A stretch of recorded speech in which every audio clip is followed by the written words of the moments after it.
ಶ್ರೀರಾಮಚಂದ್ರನ ಪಟ್ಟಾಭಿಷೇಕಕ್ಕೆ ದಶರಥ ಆಲೋಚನೆಯನ್ನು ಮಾಡ್ತಾ ಇದ್ದಾನೆ. ಯಾಕೆ ದಶರಥ ಶ್ರೀರಾಮನಿಗೆ ಯಾಕೆ ಪಟ್ಟ ಕಟ್ಟಬೇಕು ಅಂತ ವಿಚಾರ ಮಾಡಿದ ಅಂತನ್ನೋದನ್ನು ವಾಲ್ಮೀಕಿಗಳು ತಿಳಿಸ್ತಾ, ನನ್ನ ಮಗ ಹಿರಿಯ ಮಗ ಅನ್ನೋದಕ್ಕಾಗಿ ಅವನಿಗೆ ಪಟ್ಟ ಕಟ್ಟಿಸ್ತಾ ಇಲ್ಲ ದಶರಥ. ವ್ಯಕ್ತಿಗೆ ರಾಜನಾಗಬೇಕು ಅಂತ ಅನ್ನೋದಕ್ಕೆ ಏನೆಲ್ಲ ಗುಣಗಳು ಬೇಕು, ಏನೆಲ್ಲ ಶಕ್ತಿ ಸಾಮರ್ಥ್ಯಗಳು ಅವನಲ್ಲಿ ಇರಬೇಕು, ಅವೆಲ್ಲವನ್ನ ವಿಚಾರ ಮಾಡ್ತಾ ಇದ್ದಾನೆ. ಅದನ್ನೆಲ್ಲ ರಾಮನ ಗುಣಗಳನ್ನು ಚಿಂತನೆ ಮಾಡ್ತಾ ಇದ್ದಾನೆ ದಶರಥ. ಅನೇಕ ಗುಣಗಳಿಂದ ಮಂಡಿತನಾದಂತಹ ರಾಮಚಂದ್ರ ಜನರೊಡನೆ ಹೇಗಿದ್ದಾನೆ, ಪರಿವಾರದ ಜೊಡನೆ ಹೇಗಿದ್ದಾನೆ, ಪ್ರಜೆಗಳ ಜೊತೆಗೆ ಹೇಗಿದ್ದಾನೆ, ಮಂತ್ರಿಮಂಡಲದ ಜೊತೆಗೆ ಹೇಗಿದ್ದಾನೆ, ಹೀಗೆ ಬೇರೆ ಬೇರೆ ವ್ಯಕ್ತಿಗಳ ಜೊತೆಗೆ ರಾಮನ ನಡವಳಿಕೆ ಹೇಗಿದೆ, ಪ್ರಜೆಗಳನ್ನು ಈ ವ್ಯಕ್ತಿ ನಾಳೆ ಸರಿಯಾಗಿ ನೋಡಿಕೊಳ್ತಾನೋ ಇಲ್ಲೋ, ಪ್ರಜೆಗಳ ಪ್ರೀತಿಗೆ ಇವನು ಪಾತ್ರನಾಗಿದ್ದಾನೋ ಇಲ್ಲೋ, ಇವನು ಸ್ವತಃ ಪ್ರಜೆಗಳ ಮೇಲೆ ಪ್ರೀತಿ ಇಟ್ಟಾನೋ ಇಲ್ಲೋ, ಅದೆಲ್ಲವನ್ನ ಕೂಡ ದಶರಥ ವಿಚಾರ ಮಾಡಿ ದೊಡ್ಡ ಸಭೆಯನ್ನು ಕರೆದಿದ್ದಾನೆ. ಎಲ್ಲ ದೇಶದ ಅನೇಕ ಅಧಿಕಾರಿಗಳಿಗೆ, ಸಾಮಂತರಾಜರಿಗೆ ಅವರಿಗೆಲ್ಲ ಕರೆಸಿ ದೊಡ್ಡ ಸಭೆಯನ್ನು ಮಾಡಿ ಆ ಎಲ್ಲ ಸಭಿಕರಿಗೆ ಪ್ರಶ್ನೆಯನ್ನು ಕೇಳ್ತಾನೆ. ನಾನು ಈ ರೀತಿಯಾಗಿ ವಿಚಾರ ಮಾಡಿದ್ದೇನೆ, ತಮ್ಮೆಲ್ಲರ ಅಭಿಪ್ರಾಯವನ್ನು ತಿಳಿಸಬೇಕು ಅಂತ ಸಭೆಗೆ ಕೇಳಿದಾಗ ಸಭೆ ಒಕ್ಕೊರಲಿನಿಂದ ಹೇಳಿದೆ, ರಾಮನಿಗೆ ಪಟ್ಟ ಕಟ್ಟುವುದರಲ್ಲಿ ಯಾವುದೇ ಅಡೆತಡೆಗಳು ಬೇಡ, ಯಾರದ್ದೂ ಕೂಡ ವಿರೋಧ ಇಲ್ಲ, ಎಲ್ಲರೂ ಕೂಡ ಶ್ರೀರಾಮಚಂದ್ರನನ್ನ ಯುವರಾಜ ಪಟ್ಟದಲ್ಲಿ, ಮುಂದೆ ನಿನ್ನೆ ನಂತರ ಮಹಾರಾಜನ ಪಟ್ಟದಲ್ಲಿ ಅವನನ್ನು ಕಾಣಬೇಕು ಅಂತ ನಮ್ಮೆಲ್ಲರ ಅಪೇಕ್ಷೆ ಇದೆ ಅಂತಂದಾಗ ದಶರಥ ಅತ್ಯಂತ ಸಂತೋಷದಿಂದ ತನ್ನ ಕುಲಗುರುಗಳು ವಸಿಷ್ಠ ಋಷಿಗಳು ಅವರ ಹತ್ತಿರಕ್ಕೆ ಬಂದು ತಾನೇ ಅವರಿಗೆ ಅಭಿವಾದನವನ್ನು ಮಾಡಿ, ವಸಿಷ್ಠಂ ಮನುಷಾರ್ಥೂಲಂ ರಾಜ ವಚನಮಬ್ರವೀತ್ ಅಭಿಷೇಕಾಯ ರಾಮಸ್ಯ ಯತ್ಕರ್ಮ ಸಪರಿಪಚ್ಛದಂ.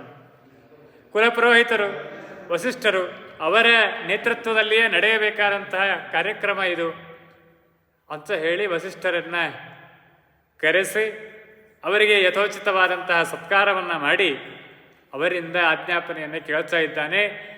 ರಾಮಚಂದ್ರನಿಗೆ ಯುವರಾಜ ಪಟ್ಟವನ್ನು ಕಟ್ಟಬೇಕು ಅಂತ ನನ್ನ ವಿಚಾರವೂ ಇದೆ, ಅನೇಕ ಸಾಮಂತರಾಜರು, ಮಂತ್ರಿಮಂಡಲ, ಪ್ರಜೆಗಳು ಅವರೆಲ್ಲರೂ ಕೂಡ ಒಕ್ಕರಳಿನಿಂದ ಹೇಳ್ತಾ ಇದ್ದಾರೆ. ಹಾಗಾಗಿ ಅದಕ್ಕೆ ಏನು ತಯಾರಿ ಆಗಬೇಕು, ಏನೆಲ್ಲ ಸಿದ್ಧತೆ ಬೇಕು, ಏನೆಲ್ಲ ಪರಿಕರಗಳು ಬೇಕು, ಅದನ್ನೆಲ್ಲ ಆದೇಶವನ್ನು ಮಾಡಬೇಕು. ಆದಿದೇಶ ಅಗ್ರತೋ ರಾಜ್ಞ ಸ್ಥಿತಾನ್ ಯುಕ್ತಾನ್ ಕೃತಾಂಜಲೀನ್, ಕೈ ಮುಗಿದು ಬೇಡ್ತಾ ಇದ್ದಾನಂತ. ದೊಡ್ಡ ರಾಜ ಇಡೀ ಭೂಮಂಡಲವನ್ನು ಆಳಿದಂತಹ ದಶರಥ ಮುನಿಗಳ ಮುಂದೆ ಕೈ ಮುಗಿದು ನಿಂತು ಕೇಳಿಕೊಳ್ತಾನಂತ. ಒಂದೊಂದು ದಾಖಲು ಮಾಡ್ತಾರೆ ವಾಲ್ಮೀಕಿಗಳು, ಹೇಗೆ ನಿಂತಿದ್ದ ರಾಜ ಅಂತ. ಎಷ್ಟು ಸಣ್ಣ ವಿಷಯ, ರಾಜ ಹೇಗೆ ನಿಂತಿದ್ದ ವಸಿಷ್ಠರ ಮುಂದೆ. ರಾಜ್ಞ ಸ್ಥಿತಾನ್ ಯುಕ್ತಾನ್ ಕೃತಾಂಜಲೀನ್, ಕೈ ಮುಗಿದು ತಲೆಬಾಗಿ ನಿಂತಿದ್ದ ಅಂತ. ವಿಚಾರ ಮಾಡ್ರಿ, ಒಂದೊಂದು ಇವತ್ತು ಸ್ವಲ್ಪ ಹಣ ಇದೆ ಅಥವಾ ಸ್ವಲ್ಪ ವಿದ್ಯೆ ಇದೆ ಅಂತಂದ್ರೆ ಇನ್ನೊಬ್ಬರಿಗೆ ಕೈ ಮುಗಿಲಿಕ್ಕೆ, ತಲೆ ಬಾಗಲಿಕ್ಕೆ ಮನಸ್ಸಾಗೋದಿಲ್ಲ ನಮಗೆಲ್ಲ. ನಿನ್ನೆ ಹೇಳಿದ್ನಲ್ಲ, ನಾನಾಗಿಯೇ ಮೊದಲಿಗೆ ಹೋಗಬೇಕು, ಮಾತನಾಡಿಸ್ಬೇಕು ಅಂತನೂ ಅನಿಸೋದಿಲ್ಲ. ಅವನಿಂದ ನನಗೇನು ಉಪಕಾರ ಇದೆ, ಅವನಿಂದ ನನಗೇನು ಲಾಭ ಇದೆ, ಅವನಿಂದ ನನಗೇನು ಆಗಬೇಕಾಗಿದ್ದಿದೆ, ಅದನ್ನೆಲ್ಲ ವಿಚಾರ ಮಾಡಿ ಮಾತನಾಡಿಸ್ಬೇಕೋ ಬೇಡೋ ಅಂತ ನಾವು ಮುಂದುವರಿತೇವೆ. ದಶರಥ ಒಬ್ಬ ಋಷಿಗಳ ಮುಂದೆ ಹೇಗೆ ನಿಲ್ಲಬೇಕು ಅನ್ನೋದನ್ನು ಕಲಿಸಿಕೊಡ್ತಾನೆ. ಕೃತಾಂಜಲೀನ್ ಸುವರ್ಣಾದಿ ರತ್ನಾನಿ ಬಲೀನ್ ಸರ್ವೌಷಧಿರಪಿ. ಆಗ ವಸಿಷ್ಠ ಋಷಿಗಳು ಆದೇಶವನ್ನು ಮಾಡ್ತಾರೆ, ಏನೆಲ್ಲ ಸಿದ್ಧತೆ ಬೇಕು ಅಂತೇಳಿ ನಾವೆಲ್ಲ ಹೋಗಿರ್ತೀವಿ ನೋಡ್ರಿ ಪುರೋಹಿತರ ಹತ್ರ, ಸಾಮಾನು ಲಿಸ್ಟ್ ಕೊಡ್ರಿ ಅಂಥೇಳಿ. ಏನರ ಮನೆಯೊಳಗೆ ಕಾರ್ಯಕ್ರಮ ಹಮ್ಮಿಕೊಂಡಾಗ ನಾವೇನು ತರಬೇಕು, ನೀವೇನು ತೊಗೊಂಬರ್ತೀರಿ, ಅದನ್ನೆಲ್ಲ ಕೇಳಲಿಕ್ಕೆ ಹೋಗಿರ್ತೀವಲ್ಲ. ಹಂಗಾರ ದಶರಥ ಬಂದು ಕೇಳಿದ್ದಾನೆ ಏನೆಲ್ಲ ಬೇಕು ಅಂತಂದಾಗ ಬೇಕಾದಷ್ಟು ಪೂಜಾ ದ್ರವ್ಯಗಳನ್ನು, ಬೇಕಾಗುವಂತಹ ದ್ರವ್ಯಗಳನ್ನು ಹೇಳಿದ್ದಾರೆ. ಔಷಧಿ ಸಸ್ಯಗಳನ್ನು ಹೇಳಿದ್ದಾರೆ, ವನಸ್ಪತಿಗಳನ್ನು ಹೇಳಿದ್ದಾರೆ. ಇಷ್ಟೆಲ್ಲವನ್ನು ತರಿಸ್ಬೇಕು ಅಂಥೇಳಿ. ಶುಕ್ಲ ಮಾಲ್ಯಾನಿ ಲಾಜಾಂಶ್ಚ ಪೃಥಕ್ ಮಧುಸರ್ಪಿಸಿ ಅಹತಾನಿ ಚ ವಾಸಾಂಸಿ ರಥಂ ಸರ್ವವಿಧಾನ್ನಪಿ. ಅಭಿಷೇಕಕ್ಕೆ ಬೇಕಾಗುವಂತಹ ಔಷಧಿಗಳನ್ನು ತರಿಸಿದ್ದಾರೆ.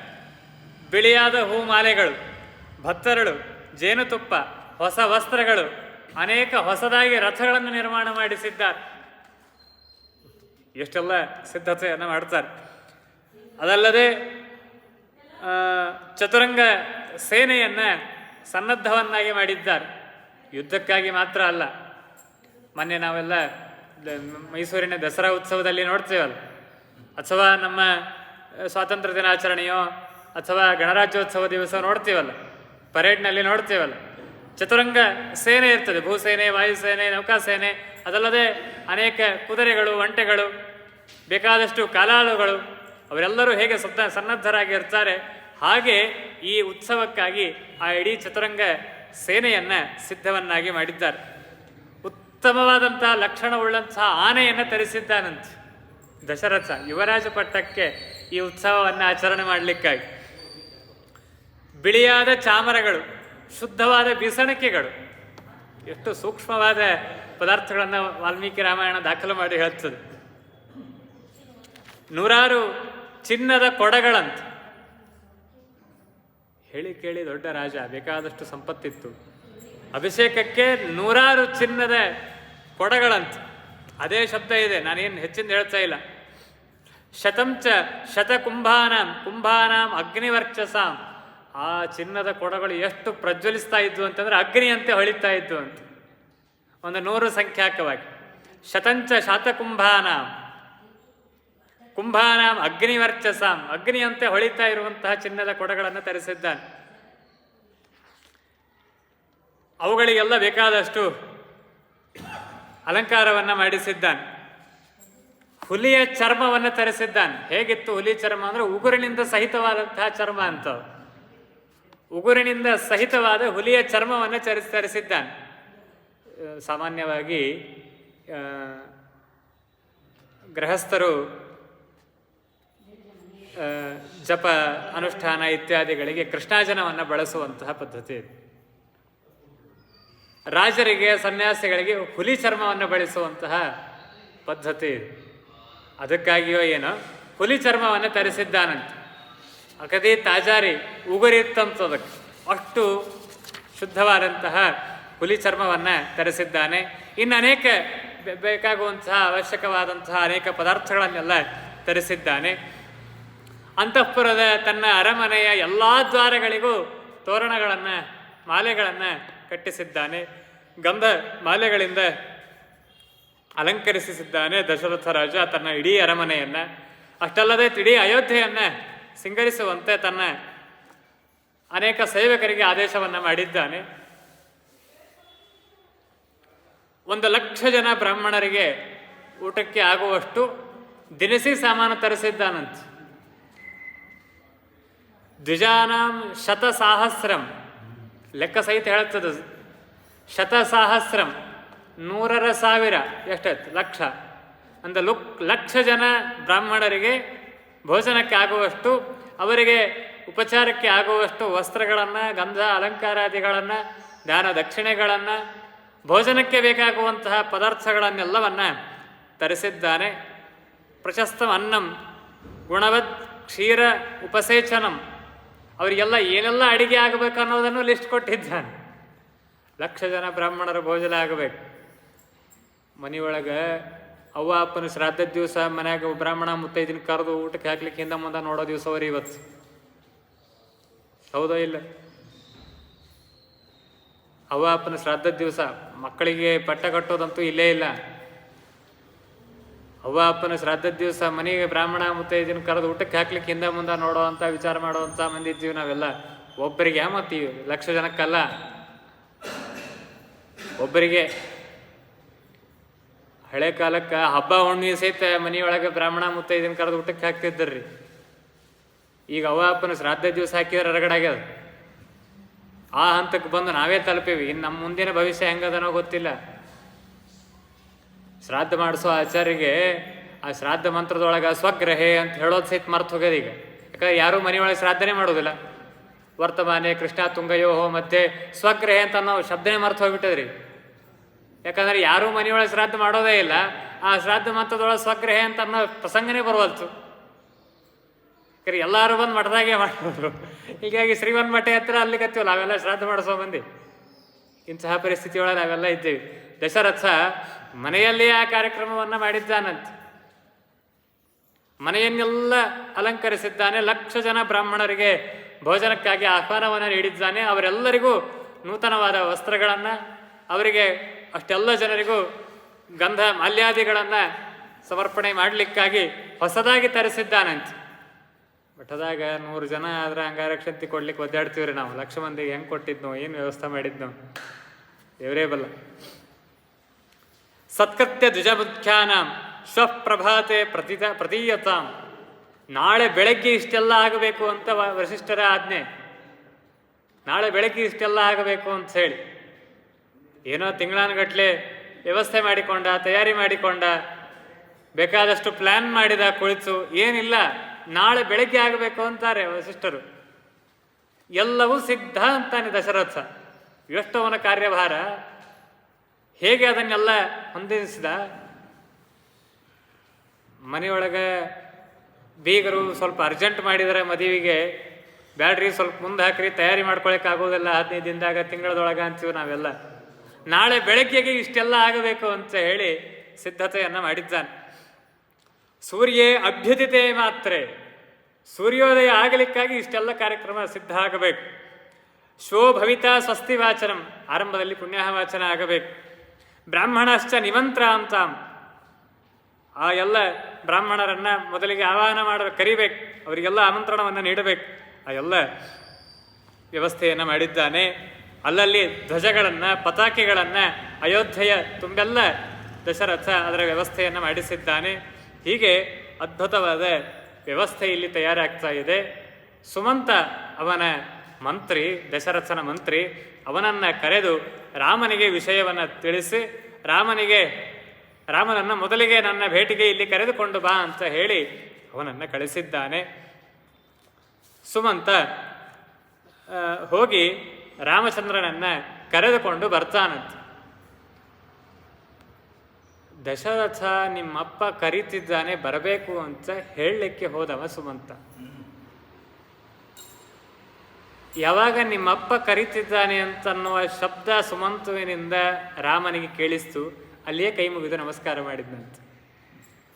ಜೋಡಿಸಿದ ಕೈಯಿಂದ ಹಾಗೆ ಬಂದಿದ್ದಾನಂತೆ ರಾಮಚಂದ್ರ. ವಿಚಾರ ಮಾಡಿ, ತಂದೆ ಕರೆದ, ಬಂದ ಮೇಲೆ ನೋಡಿ ನಮಸ್ಕಾರ ಮಾಡಿದ್ದಲ್ಲ, ಕೇಳಿದಾಗ ಅಲ್ಲಿಯೇ ಕೈ ಮುಗಿದಿದ್ದಾನಂತ. ಪಿತು ಸಮೀಪಂ ಗಚ್ಚಂತಂ, ತಂದೆಯ ಸಮೀಪಕ್ಕೆ ಹೋಗ್ತಾ ಇರುವಂತಹ ರಾಮ ಹೆಂಗ್ ಬಂದ ಅಂತಂದ್ರೆ ಪ್ರಾಂಜಲಿ ಪೃಷ್ಠತೋ ಅನ್ವಗಾತ್, ಸುಮಂತುವಿನ ಮುಂದೆ ಮಾಡಿಕೊಂಡು ತಾನು ಹಿಂದೆ ನಡೆದು ಬಂದಿದ್ದಾನೆ. ಅದೇನು ಪಿತೃಭಕ್ತಿ, ಅದೇನು ಮಾತೃಭಕ್ತಿ, ಅದೇನು ಗುರುಭಕ್ತಿ, ಕಲ್ಪನೆಗೂ ನಮಗೆ ಬರಲಿಕ್ಕೆ ಸಾಧ್ಯ ಇಲ್ಲದಂತಹ ಮಾತು. ಯುವರಾಜ ಪಟ್ಟಕ್ಕೆ ಏರಲಿಕ್ಕಿದ್ದಾನೆ. ಈಗಂತೂ ಸ್ವತಃ ರಾಜಕುಮಾರನಾಗಿಯೇ ಇದ್ದಾನೆ. ಸುಮಂತ ಏನಿದ್ರೂ ಮಂತ್ರಿ, ತನಗಿಂತ ಅಧಿಕಾರದಲ್ಲಿ ಕೆಳಗೆ ಅವನು. ರಾಮ ಮುಂದೆ ಬರಲಿಲ್ಲ ಅಂತ. ಪೃಷ್ಠತೋ ಅನ್ವಗ, ಸುಮಂತುವಿನನ್ನ ಮುಂದೆ ಬಿಟ್ಟಿದ್ದಾನೆ, ತಾನು ಹಿಂದೆ ನಡೆದು ಬರ್ತಾನಂತ. ಅದು ಹೇಗೆ ಬಂದ? ಪ್ರಾಂಜಲಿ, ಕೈ ಮುಗಿದು ಬರ್ತಾನಂತ.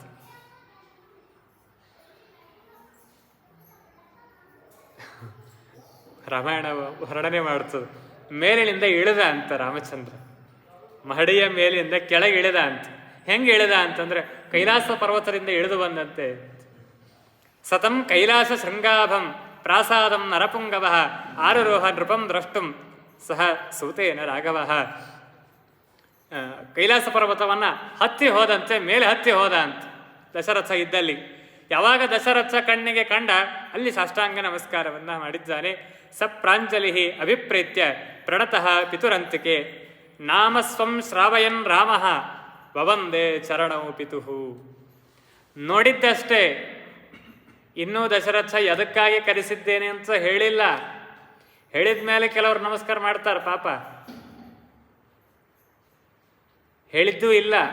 ದಶರಥನನ್ನ ಕಂಡದ್ದು ಮಾತ್ರ ರಾಮಚಂದ್ರ ಈಗ ತನ್ನ ಹೆಸರನ್ನು ಹೇಳಿ ಅಭಿವಾದನವನ್ನು ಮಾಡ್ತೇನೆ ಅಂತ ಹೇಳಿ ಅವನ ಪಾದವನ್ನು ಸ್ಪರ್ಶ ಮಾಡಿ ರಾಮಚಂದ್ರ ನಮಸ್ಕಾರವನ್ನು ಮಾಡ್ತಾ ಇದ್ದಾನೆ ತಂದೆಯ ಪಾದಗಳಿಗೆ ಎರಗಿ.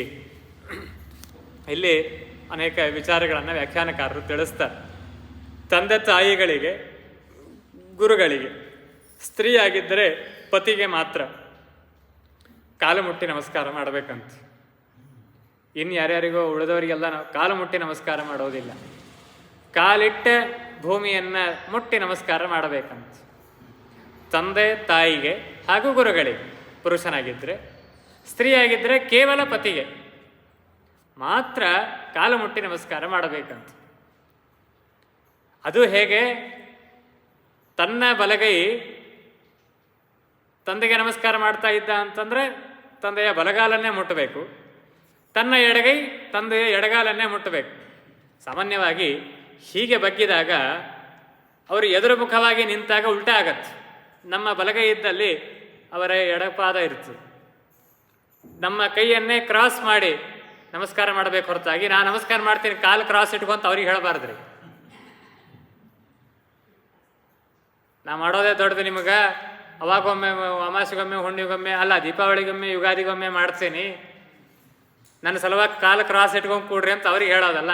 ತನ್ನ ಕೈಯನ್ನು ಕ್ರಾಸ್ ಮಾಡಿಕೊಂಡು ತನ್ನ ಬಲಗೈಯಿಂದ ಬಲಪಾದವನ್ನು, ತನ್ನ ಎಡಗೈಯಿಂದ ಎಡಪಾದವನ್ನು ಮುಟ್ಟಿ ತಂದೆಗೆ ಅಥವಾ ತಾಯಿಗೆ ನಮಸ್ಕಾರವನ್ನು ಪುರುಷನಾದವ ಮಾಡಬೇಕು. ಹೆಸರು ಹೇಳಿ ಅಭಿವಾದನವನ್ನು ಮಾಡ್ತೇನೆ, ಆಶೀರ್ವಾದ ಮಾಡ್ರಿ ಅಂತ ಕೇಳಬೇಕಂತ. ತಂದೆ ತಾಯಿ ಆಶೀರ್ವಾದವನ್ನು ಮಾಡಬೇಕಂತ. ಬಹಳ ದೊಡ್ಡದಾದಂತಹ ಸಂದೇಶ ರಾಮಾಯಣ ಕೊಡುವಂಥದ್ದು. ಬಹಳ ದೊಡ್ಡದಾದ ಸಂದೇಶ. ಆಶೀರ್ವಾದವನ್ನು ಪಡಿಬೇಕಂತ ಹೇಳಿ ಆಶೀರ್ವಾದ ಮಾಡಿಸಿಕೊಳ್ಬೇಕಂತ. ತಂದೆ ತಾಯಿಯಾದವ ಮಗನಿಗೆ ಆಶೀರ್ವಾದವನ್ನು ಮಾಡಬೇಕಂತ.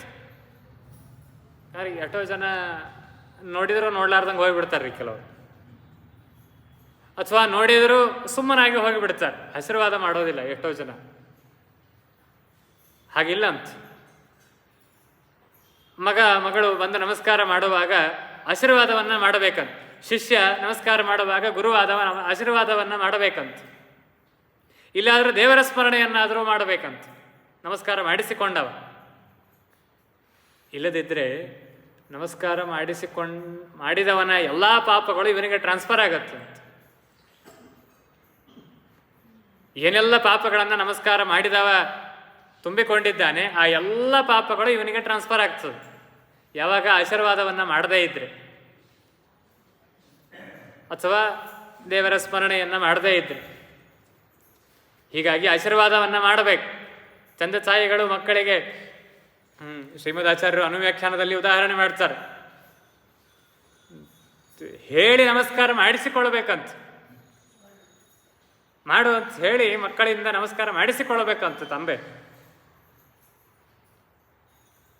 ಹೀಗಾಗಿ ರಾಮಚಂದ್ರ ದಶರಥನಿಗೆ ಹೆಸರು ಹೇಳಿ ಅಭಿವಾದನವನ್ನು ಮಾಡುತ್ತೇನೆ, ಆಶೀರ್ವಾದ ಮಾಡು ಎಂಬುದಾಗಿ ಕೇಳ್ತಾ ಇದ್ದಾನೆ. ದಶರಥ ಎರಡೂ ಕೈಗಳನ್ನು ಅವನ ಭುಜದ ಮೇಲಿಟ್ಟು ಎಬ್ಬೆಸಿ ಅವನನ್ನು ಆಲಿಂಗನ ಮಾಡಿಕೊಂಡು ಅನೇಕ ಮಾತುಗಳನ್ನು ಹಾಡ್ತಾನೆ ದಶರಥ. ಏನೆಲ್ಲ ವ್ಯವಸ್ಥೆ ಈ ಕಾರ್ಯಕ್ರಮಕ್ಕಾಗಿ ನಡೆದಿದೆ ಅನ್ನೋದನ್ನು ಮೊದಲಿಗೆ ಹೇಳಿ, ಮುಂದೆ ನೀನು ಇನ್ನು ಮುಂದೆ ಯುವರಾಜನಾಗಬೇಕು ಅಂತ ಅನ್ನುವಂತಹ ಇಚ್ಛೆ ನಮ್ಮೆಲ್ಲರಲ್ಲಿ ಇದೆ. ಹೀಗಾಗಿ ನೀನು ಇದಕ್ಕಾಗಿ ಸನ್ನದ್ಧನಾಗಬೇಕು ಎಂಬುದಾಗಿ ದಶರಥ ಅವನಿಗೆ ತಿಳಿಸ್ತಾನೆ. ದಶರಥ ಈ ಪ್ರಸಂಗದಲ್ಲಿ ಮಗನಿಗೆ ಕೆಲವು ಉಪದೇಶ ಮಾಡ್ತಾನೆ, ಬಹಳ ಅದ್ಭುತವಾದಂತಹ ಉಪದೇಶ. ಭೂಯೋ ವಿನಯಮಾಸ್ಥಾಯ ಭವನಿತ್ಯಂ ಜಿತೇಂದ್ರಿಯ ಕಾಮಕ್ರೋಧ ಸಮುತ್ಥಾನಿ ತ್ಯಜೇಥಾಹ ವ್ಯಸನಾನಿ ಚ. ಒಬ್ಬ ತಂದೆ ಮಗನಿಗೆ ಏನೆಲ್ಲ ಉಪದೇಶವನ್ನು ಮಾಡಬೇಕು ಅನ್ನೋದನ್ನು ರಾಮಾಯಣ ಈ ಪ್ರಸಂಗದಲ್ಲಿ ತಿಳಿಸಿಕೊಡ್ತದೆ. ಒಬ್ಬ ತಂದೆಯಾದವ ಮಗನಿಗೆ ಏನಂತ ಉಪದೇಶ ಮಾಡಬೇಕು ಅನ್ನೋದನ್ನು ರಾಮಾಯಣ ಇಲ್ಲಿ ಕಲಿಸಿಕೊಡ್ತದೆ. ನಾವೆಲ್ಲ ಅನೇಕ ಮಕ್ಕಳನ್ನು ಪಡೆದಿದ್ದೇವೆ, ದೊಡ್ಡ ದೊಡ್ಡ ಶಾಲೆಗಳಿಗೆ ಕಳಿಸಿದ್ದೇವೆ, ಬೇಕಾದಷ್ಟು ಹಣ ಖರ್ಚು ಮಾಡಿದ್ದೇವೆ, ಹೊಸ ಹೊಸ ಬಟ್ಟೆಗಳನ್ನು ಪ್ರತಿ ಹಬ್ಬಕ್ಕೂ ಕೊಡಿಸ್ತೇವೆ, ಉತ್ತಮವಾದ ಶಿಕ್ಷಣ ಕೊಡಿಸಿದ್ದೇವೆ. ಅಂತಂದ ಮಾತ್ರಕ್ಕೆ ನಮ್ಮ ಕೆಲಸ ಮುಗೀತು ಅಂತ ಭಾವಿಸೋದಲ್ಲ. ರಾಮಾಯಣ ತಿಳಿಸಿಕೊಡ್ತದೆ, ಉತ್ತಮ ಸಂಸ್ಕಾರವನ್ನು ನೀಡಬೇಕು, ಉಪದೇಶವನ್ನು ನೀಡಬೇಕಂತ. ಪಂಚಮಸ್ಕಂದ ಭಾಗವತದಲ್ಲಿ ಒಂದು ಉಪದೇಶ ಬರ್ತದೆ. ಹೀಗೆ ತಂದೆ ಮಕ್ಕಳ ಉಪದೇಶವೇ ಅದು. ವೃಷಭ ನಾಮಕ ಪರಮಾತ್ಮ 100 ಜನ ಮಕ್ಕಳವನಿಗೆ, ಭರತ ಹಿರಿಯ, ಆ 100 ಜನ ಮಕ್ಕಳನ್ನು ಬ್ರಹ್ಮಾವರ್ತದಲ್ಲಿ ಕೂಡಿಸಿಕೊಂಡು ಉಪದೇಶ ಮಾಡ್ತಾನೆ. ನಾಯಂ ದೇಹೋ ದೇಹಭಾಜಾಂ ನೃಲೋಕೆ ಯಸ್ತತ್ಕಾಮಾನ್ ಅರ್ಹತಿ ವಿಟ್ಭುಜಾಮ್ಯೆ. ಸಾಧನೆಗೆ ದೇವರು ಕೊಟ್ಟಂತಹ ಶರೀರ ಇದು, ತಿಂದು ಉಂಡು ಮಜಾ ಮಾಡಲಿಕ್ಕೆ ಕೊಟ್ಟದ್ದಲ್ಲ ಈ ಶರೀರವನ್ನ ಅಂತ ಉಪದೇಶ ಮಾಡ್ತಾನೆ ದೇವರು. ಅದರ ಸಾರರೂಪವಾಗಿ ದಶರಥ ರಾಮಚಂದ್ರನ ಮುಖಾಂತರವಾಗಿ ತಂದೆ ಮಗನಿಗೆ ಮಾಡುವ ಉಪದೇಶವನ್ನು ತಿಳಿಸಿಕೊಡ್ತದೆ. ಭೂಯೋ ವಿನಯಮಾಸ್ಥಾಯ, ಎಂದಿಗೂ ವಿನಯವನ್ನು ಬಿಡಬೇಡ. ಯುವರಾಜ ಪಟ್ಟದಲ್ಲಿ ಏರ್ತಾ ಇದ್ದೇನೆ ಅಂಥೇಳಿ ತಲೆ ಮೇಲೆ ಕೊಂಬ ಬರೋದು ಬೇಡ. ಭೂಯೋ ವಿನಯಮಾಸ್ಥಾಯ ಭವ ನಿತ್ಯಂ ಜಿತೇಂದ್ರಿಯ, ಉನ್ಮತ್ತನಾಗಿ ಮರೆಯಬೇಡ, ಜಿತೇಂದ್ರಿಯನಾಗಿ ಬಾಳು. ಸ್ವಲ್ಪ ಹಣ ಬಂತು, ಕೈ ಒಳಗೆ 4 ಕಾಸು ಓಡಾಡ್ಲಿಕ್ಕತ್ತು ಅಂತಂದ್ರೆ ಮನುಷ್ಯ ದಾರಿ ತಪ್ತಾನೆ. ತಿನ್ನಬಾರ್ದನ್ನ ತಿಂತಾನೆ, ಕುಡಿಬಾರ್ದನ್ನ ಕುಡಿತಾನೆ. ಯಾಕೆ? ಕೈಯಲ್ಲಿ ಹಣ ಓಡಾಡ್ತಾ ಇದೆ. ತಂದೆ ಮಗನಿಗೆ ಮಾಡುವ ಉಪದೇಶ ನೋಡಿ. ಭವ ನಿತ್ಯಂ ಜಿತೇಂದ್ರಿಯ, ಜಿಹ್ವಾ ಚಾಪಲ್ಯವನ್ನ ಬಿಡು. ಕೈಯಲ್ಲಿ ದುಡ್ಡಿದೆ, ಕೊಟ್ಟರೆ ಬೇಕಾದ್ದು ಸಿಗತ್ತೆ ಅಂತ ಹೇಳಿ ಕಂಡಲ್ಲಿ ಬೀದಿ ಬದಿಯಲ್ಲಿ ಬೋಂಡ ತಿನ್ನಬೇಡ. ಇನ್ನೇನೋ ಕುಡಿಬಾರ್ದನ್ನ ಕುಡಿದು ಸೇದಬಾರ್ದನ್ನ ಸೇದಿ ಹಾಳಾಗಬೇಡ. ಭವ ನಿತ್ಯಂ ಜಿತೇಂದ್ರಿಯ ಕಾಮಕ್ರೋಧ ಸಮುತ್ಥಾನಿ ತ್ಯಜೇಥಾಹ ವ್ಯಸನಾನಿ ಚ. ದುಶ್ಚಟಗಳಿಗೆ, ಕಾಮಕ್ರೋಧಗಳಿಗೆ ಎಂದೆಂದೂ ಬಲಿಯಾಗಬೇಡ. ತಂದೆ ಮಗನಿಗೆ ಮಾಡುವ ಉಪದೇಶ. ಎಂದೆಂದೂ ಅಂಥವುಗಳಿಗೆ ಬಲಿಯಾಗಿ ಹೋಗಬೇಡ. ಹಣ ಇದೆ, ಅಧಿಕಾರ ಇದೆ, ಸಂಪತ್ತಿದೆ, ಅದರ ಜೊತೆಗೆ ಜಿತೇಂದ್ರಿಯತೆ ಇರಲಿ, ವಿನಯ ಇರಲಿ. ಪರೋಕ್ಷಾಯ ವರ್ತಮಾನಃ ವ್ಯಸ್ತ ಪ್ರತ್ಯಕ್ಷಯ ತಥಾ ಅಮಾತ್ಯ ಪ್ರವೃತ್ತಿ ಸರ್ವಾಹ ಪ್ರಕೃತಿಶ್ಚಾನುರಂಜಯ. ಗುಪ್ತಚರರಿಂದ ಪರೋಕ್ಷವಾಗಿ ಪ್ರಜೆಗಳ ಹಿತವನ್ನು ಬಯಸು. ಆಮೇಲೆ ಅಮಾತ್ಯರ ಎದುರಿಗೆ, ಮಂತ್ರಿಗಳ ಎದುರಿಗೆ ಪ್ರತ್ಯಕ್ಷವಾಗಿಯೇ ಪ್ರಜೆಗಳ ಹಿತವನ್ನು ಬಯಸು. ಎಂತಹ ರಾಜನೀತಿಯನ್ನು ರಾಮಾಯಣ ತಿಳಿಸಿಕೊಡುತ್ತದೆ. ಅಮಾತ್ಯರ ಮುಂದೆ ಪ್ರಜೆಗಳ ಹಿತವನ್ನು ಬಯಸುವಾಗ ಪರೋಕ್ಷವಾಗಿ ಬಯಸು. ಅದರ ಹಿನ್ನೆಲೆ ಬಹಳ ಗಂಭೀರವಾಗಿದೆ. ಅಮಾತ್ಯರ ಮುಂದೆ ಪ್ರಜೆಗಳ ಹಿತವನ್ನೇ ಬಯಸು, ಆದರೆ ಹೇಗೆ ಬಯಸಬೇಕು ಅಂದರೆ ಪರೋಕ್ಷವಾಗಿ ಬಯಸಿದಂತೆ ಇರಬೇಕು. ಮೇಲ್ನೋಟಕ್ಕೆ ಎದುರಿಗಿದ್ದ ಪ್ರಜೆಗಳನ್ನು ಬೈದಂತೆ ತೋರಿಸಿರಬೇಕು, ಆದರೆ ಒಳಗೆ ಪ್ರಜೆಗಳ ಮೇಲೆ ಅನುರಾಗ ಇರಬೇಕು. ಗುಪ್ತಚರರೊಂದಿಗೆ ಮಾತನಾಡುವ, ವ್ಯವಹಾರ ಮಾಡುವಂತಹ ರೀತಿಯನ್ನು ರಾಮಾಯಣ ಕಲಿಸಿಕೊಡುತ್ತದೆ. ಅದೇ ಮಂತ್ರಿಗಳ ಜೊತೆಗೆ ಮಾತನಾಡುವಾಗ ಪ್ರಜೆಗಳನ್ನು ಬೈಬೇಡ. ಕುಶವಾದ ರಾಜನೀತಿಯನ್ನು ತಿಳಿಸಿಕೊಡ್ತದೆ. ನಮ್ಮಲ್ಲಿ ಆಹಾರದ ಧಾನ್ಯಗಳ ಉಗ್ರಾಣ 18 ಇವೆ ಅಂತ. ಕೋಷ್ಟಾಗಾರ ಯುಧಾಗಾರೈ ಕೃತ್ವಾ ಸನ್ನಿಚಯಾನ್ ಬಹೂನ್ ತುಷ್ಟಾನ್ ಅನುರಕ್ತ ಪ್ರಕೃತಯ ಪಾಲಯತಿ ಚ ಮೇದಿನಿ. ಬಹುವಾಗಿ ಅವುಗಳನ್ನೆಲ್ಲ ತುಂಬುವಂತೆ ಆ ಉಗ್ರಾಣಗಳನ್ನು ನೋಡಿಕೊಳ್ಳಬೇಕಾದದ್ದು ರಾಜನಾದಂತಹ ನಿನ್ನ ಕರ್ತವ್ಯ. ಮುಂದೆ ಉಗ್ರಾಣ ಎಂದು ಖಾಲಿಯಾಗಬಾರದು, ಆ ರೀತಿಯಾಗಿ ನೋಡಿಕೊಳ್ಳಬೇಕು. ಮನೆಯೊಳಗ ಹಾಲು ಎಂದು ಖಾಲಿಯಾಗಬಾರದು. ಉಗ್ರಾಣ ಎಂದು ಖಾಲಿಯಾಗಬಾರದು. ಸ್ವಲ್ಪ ಆದರೂ ಉಳಿದಾಗಲೇ ಮುಂದಿನ ಮತ್ತಿನ ಬೇರೆ ಸಾಮಾನು ತರಿಸ್ಬೇಕಂತ. ಪೂರ್ಣ ಡಬ್ಬಿ ತೊಳೆದ ಡಬ್ಬ ಹಾಕಿ ಆಮೇಲೆ ಸಕ್ಕರೆ ಚೀಲ ತರಬಾರ್ದು. ಸ್ವಲ್ಪ ಉಳಿದಾಗಲೇ ಹಿಂದಿನ ನಾಳೆ ಖಾಲಿ ಆಗತ್ತೆ ಅಂತ ಹೇಳಿ ಗೊತ್ತಿದ್ದಾಗಲೇ ಹಿಂದಿನ ದಿನ ತಂದಿಟ್ಕೊಳ್ಬೇಕಂತ. ಹಾಲು ಹಾಗೆ, ಹಾಲು ಖಾಲಿ ಆಯಿತು ಅಂತಂದರೆ ಬಡತನ ಬರುತ್ತಂತ. ಮನೆಯಲ್ಲಿ ಹಾಲು ಖಾಲಿ ಆಗಬಾರ್ದು. ಹಾಲಿನ ಪಾತ್ರೆ ತೊಳೆದ ಡಬ್ಬ ಹಾಕಿ ಆಮೇಲೆ ಹೊಸ ಪ್ಯಾಕೆಟ್ ತಂದು ಕಟ್ ಮಾಡಬಾರ್ದು. ಸ್ವಲ್ಪ ಇದ್ದಾಗಲೇ ತಂದಿಟ್ಟುಕೊಂಡು ಅದನ್ನು ಮುಗಿಸಿ ಇದನ್ನು ಬಳಸ್ಬೋದು. ಮುಗೀತು ಮನೆಯಲ್ಲಿ ಹಾಲು ಇಲ್ಲ, ಇನ್ನಿತರ ದವಸ ಧಾನ್ಯಗಳಿಲ್ಲ ಅಂತ ಆಗಬಾರದಂತ. ಅದನ್ನು ರಾಮಾಯಣ ಅನೇಕ ಕಡೆ ಬಂದಂತಹ ವಿಚಾರ ಇಲ್ಲಿ ದಶರಥ ಮಗನಿಗೆ ಉಪದೇಶವನ್ನು ಮಾಡ್ತಾನೆ.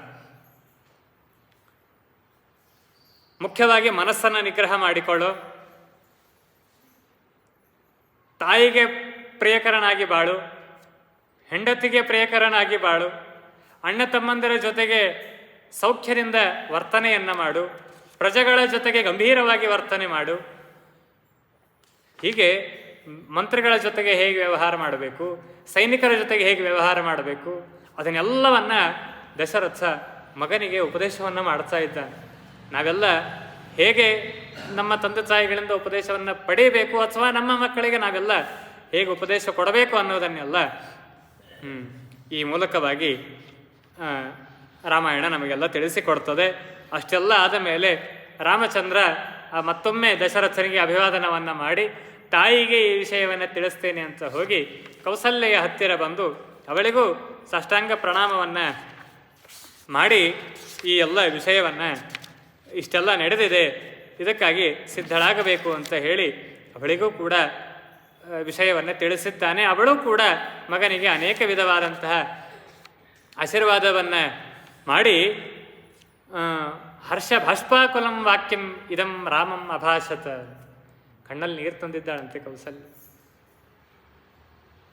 ಯಾವುದೇ ತಾಯಿಗೆ ತನ್ನ ಮಗ ದೊಡ್ಡ ಸ್ಥಾನವನ್ನು ಪಡೆದಾಗ ಆ ಸಂತೋಷಕ್ಕೆ ಪಾರವೇ ಇರೋದಿಲ್ಲ.